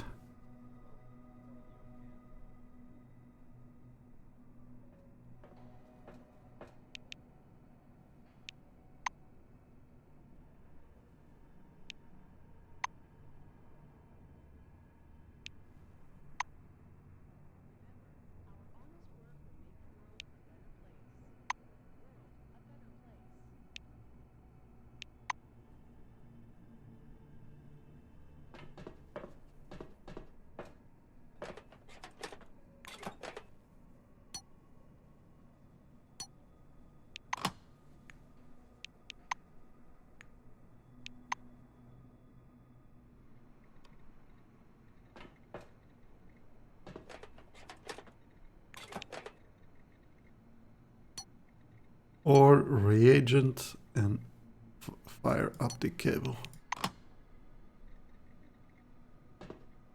I'm all ears. A tall and beefy Silver is puffing on a cigar. He examines you keenly, like he's trying to remember your face. The lettering on his badge says Ulf Knudsen. The hangar and first floor of Concord. are restricted areas requiring special permission. Please leave the area. Jesus. Come back again.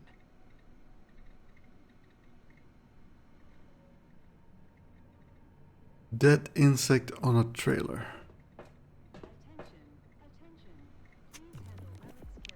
There's a huge, disgusting dead insect lying on the cargo trailer. It most closely resembles an ordinary cockroach. Yellow hemolymph flows among the tarpaulin folds and mixes with the acid, leaving bleach stains on the cloth. Study it more closely. Yes, it is indeed a huge cockroach. A soldier emerges from behind the truck, his black uniform dusty. Noticing you, he changes direction at once and makes you to leave. Why? Whistling to himself. What? He changes directions at once and makes to leave, whistling to himself.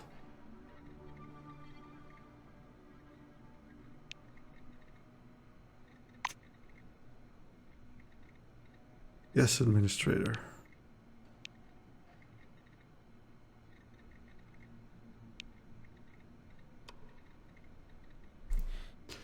Ask for a report.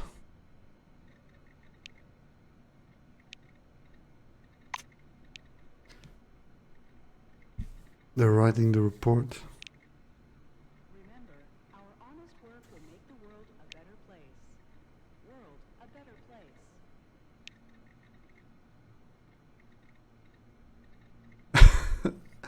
Ask the soldier whether he filled in form number 27. Sophie submits a request for new medication and anti-rats after every mission.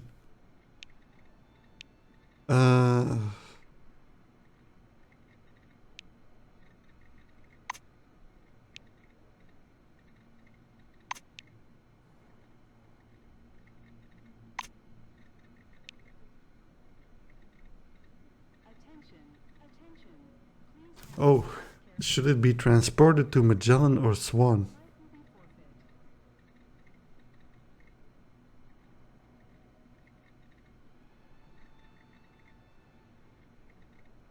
White Swan is the only research station under the dome, inhabited and operated exclusively by scientists.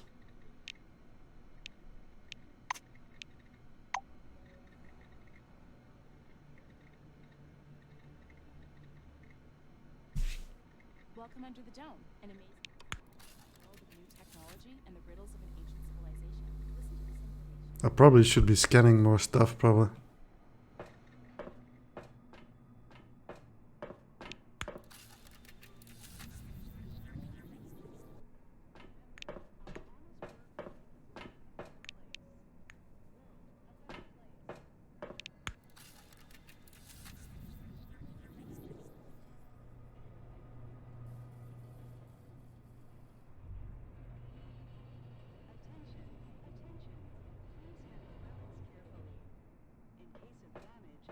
Oh yeah, there's one thing I didn't try yet, because it told me to scan vending machines as well, for some reason.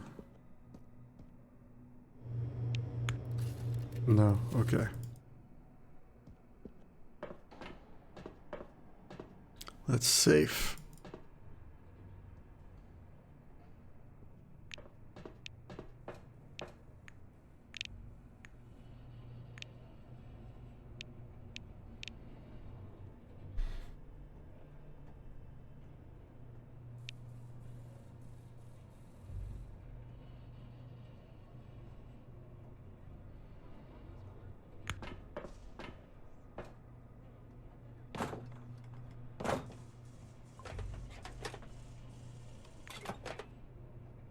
Electrical equipment.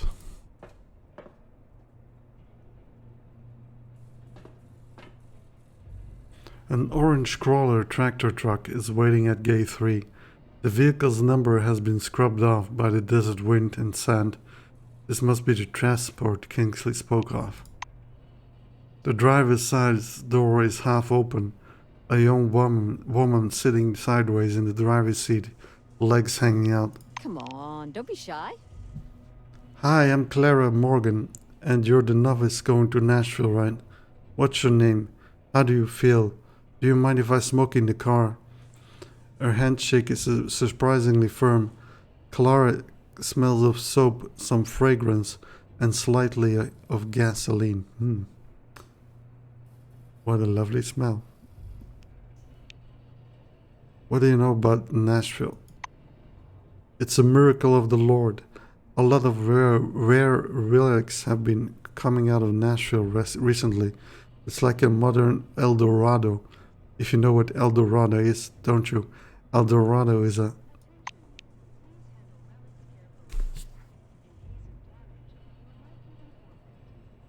Alright, I'm ready to go. Let's go.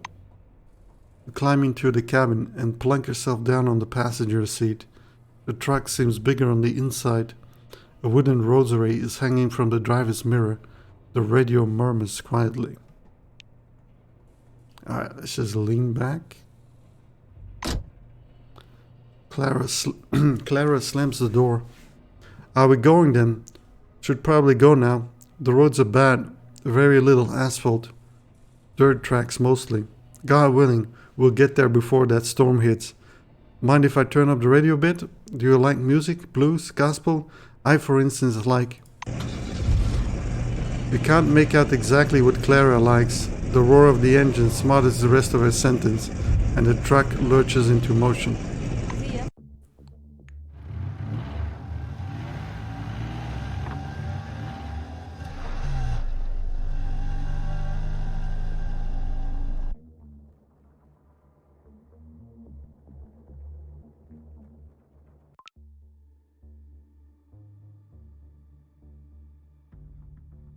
The highway leading to C-12 Nashville is blocked by an anomalous storm, and you're forced to detour over a mountain pass. Soon, the radiator boils over, and you have to stop. Clara lifts up the hood and thoroughly examines the steaming radiator. The engine's boiling, so we'll have to wait. You do know what happens when a car boils, right? The Blue shuts her mouth abruptly and stares anxiously at the dark funnel cloud dancing on the horizon. Now that you're on higher ground, it's clear that the storm has overtaken a fairly large section of road. It will be difficult to pass. The Blue looks at the engine again. We wait. As soon as it cools down, we'll go. This storm worries me more, but it's not an insurmountable problem. I heard there are some relics at the local gas station that protect against anomalies. You could even accidentally step on one out here, they say. Mysterious are the ways of the Lord. Your companion perks up a bit. She seems to be interested in this subject. This place is registered as a resource anomaly zone. Do you know what that is? It's when the relics mined there have been studied and deemed useful. Not much is known about these relics. They dampen anomaly fields, even very strong ones.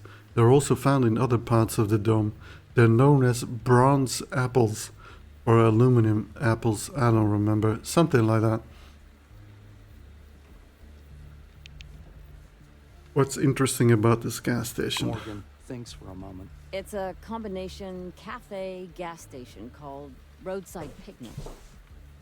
Never been there myself, but there's something off about it. There are several anomalies around there and weird relics. Supposedly, machines and structures decay much faster than they should in that area. But maybe that's just a story. Tell me about Anomaly Storms. The Blue looks at the storm once more. There have been more and more of these lately, and they're getting stronger. I personally think it's divine judgment for how we've squandered the riches under the dome. She sighs and squirms. I knew people who got caught in one of those storms. They blow up so fast, there's no chance to get away. God rest their souls. The Blue makes the sign of the cross. Alright, I think that's gonna be it for me today. So that was our first look at Encased. I hope you enjoyed it. I'm gonna put the link in chat again one more time. It's gonna be in the description later as well in the YouTube video. So you can check it out for yourselves and see whether you like it or not. Thank you for watching. I hope you had a good time. And take care.